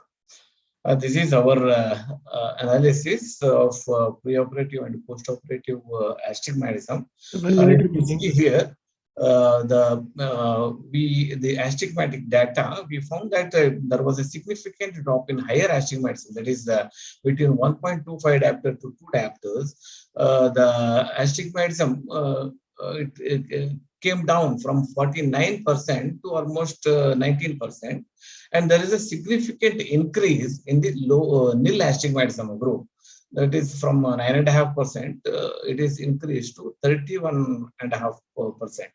That is, there is a significant improvement in the nil astigmatism group, and there is a significant improvement in the higher astigmatism group also following surgery. This is 3 months post-operative data. Coming to the spherical error, 65.5% of our patients had a spherical, no spherical error. Only 35% had a spherical error, of which close to 20% had less than 0.75 diopters. And no other significant complications we had in these groups. And there was a similar study which was actually compared with our study, and Kamya et al., which they included only 60 cases. Ours was a larger study with a larger number of subjects included in this. And we had a mean manifest astigmatism of 0.73 diopters, whereas theirs had an astigmatism of 1 diopter. So it's like the post-operative myopic residual error. It can be anticipated and reduced by slightly undercorrecting the IOL power in patients with the concurrent pterygium to optimize the visual outcome. An important point actually to note before proceeding for a combined procedure is to avoid any intraoperative correction of preoperative cylindrical error. So this is due to the fact that the exact pre-existing astigmatism cannot be distinguished from the astigmatism induced by the pterygia itself. And the susceptible population in tropical countries like ours, it consists largely of daily wage workers without access to insurance, and the loss of days of work on account of surgery amounts to loss of income. So a single procedure results in reduced hospitalization, and it reduces cost, it reduces morbidity, and loss of work days as compared with 2 separate procedures. So a small procedure, small pterygium simultaneous surgery can be preferred, as it may not make a significant difference in the final outcome. Thank you very much. Very well presented, Dr. Sheesh Kumar. Now, can we have Dr. Siddharthan to please share his screen?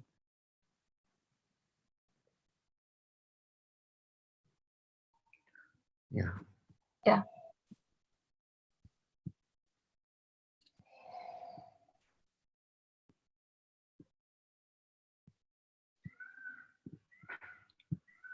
Yeah. Is it visible? Yes. Yeah. Okay. So I would first thank Dr. Chitra and the ARC team for giving me to being opportunity to talk in this wonderful meet. So my topic is similar to Dr. Sirish had talked, but I'll be talking on a sequential surgery, not a combined one. So there has been a lot of debate, and it's a very common topic which people discuss, like when you have cataract and pterygium, whether to do it alone or to do it together.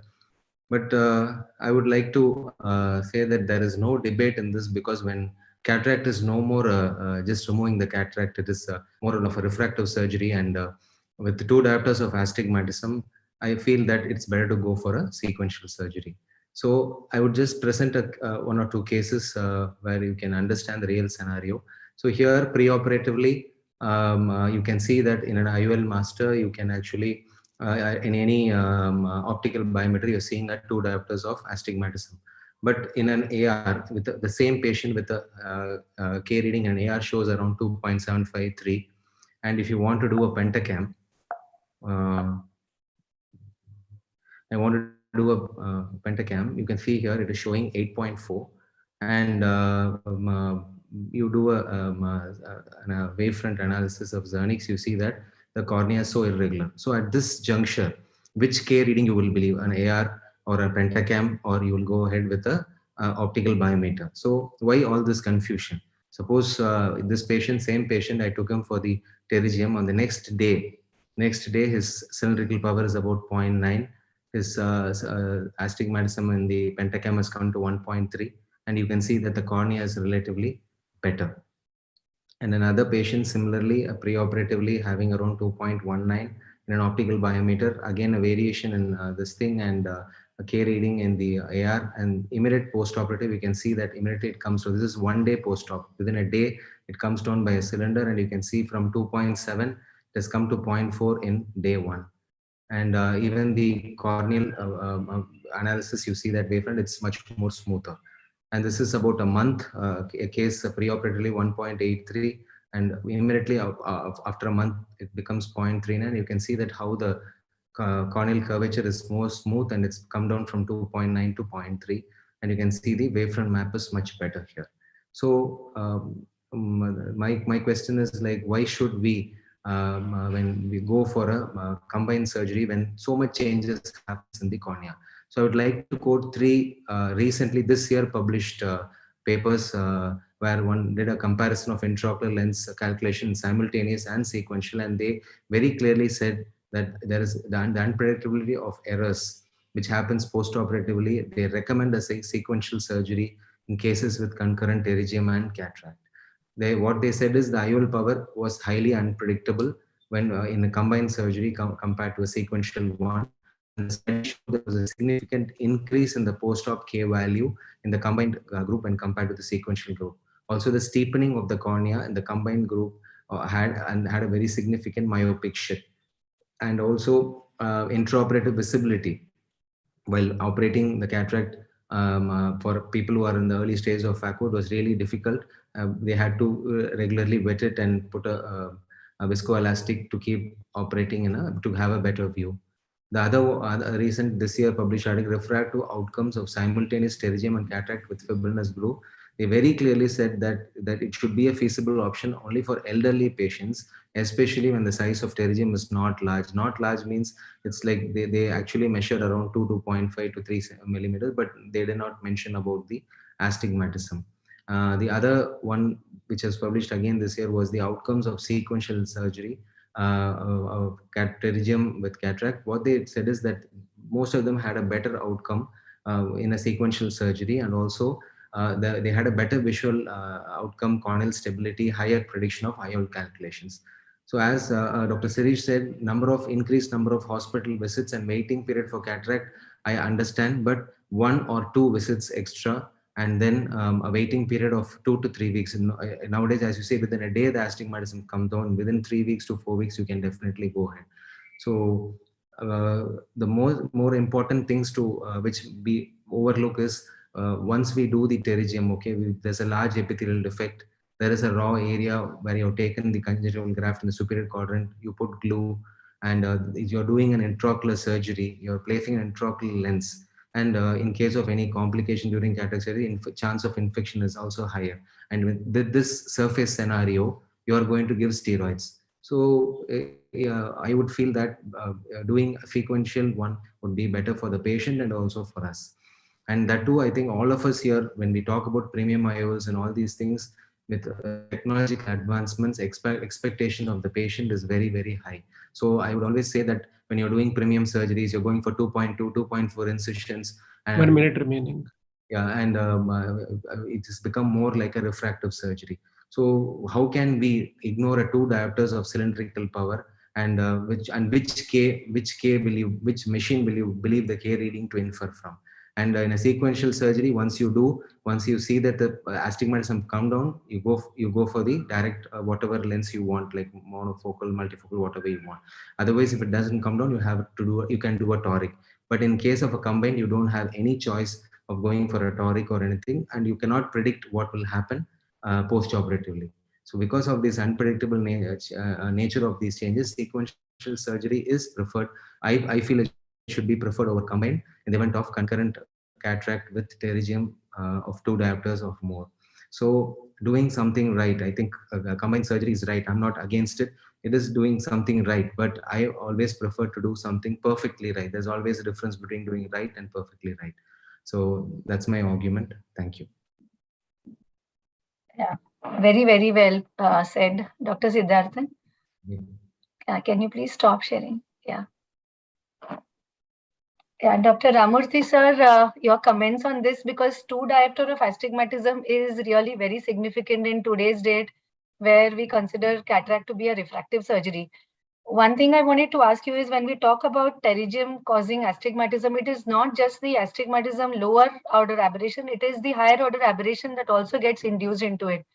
So if you go to do a one-time surgery, combined surgery, how will you be actually treating the higher order aberration, and you will be left behind with poor quality of vision, and there's an unpredictability in the post-operative astigmatism. Your comments, sir? I think both of them answered partly your question, and I thought there was not much of a debate. In different ways, they almost said the same thing.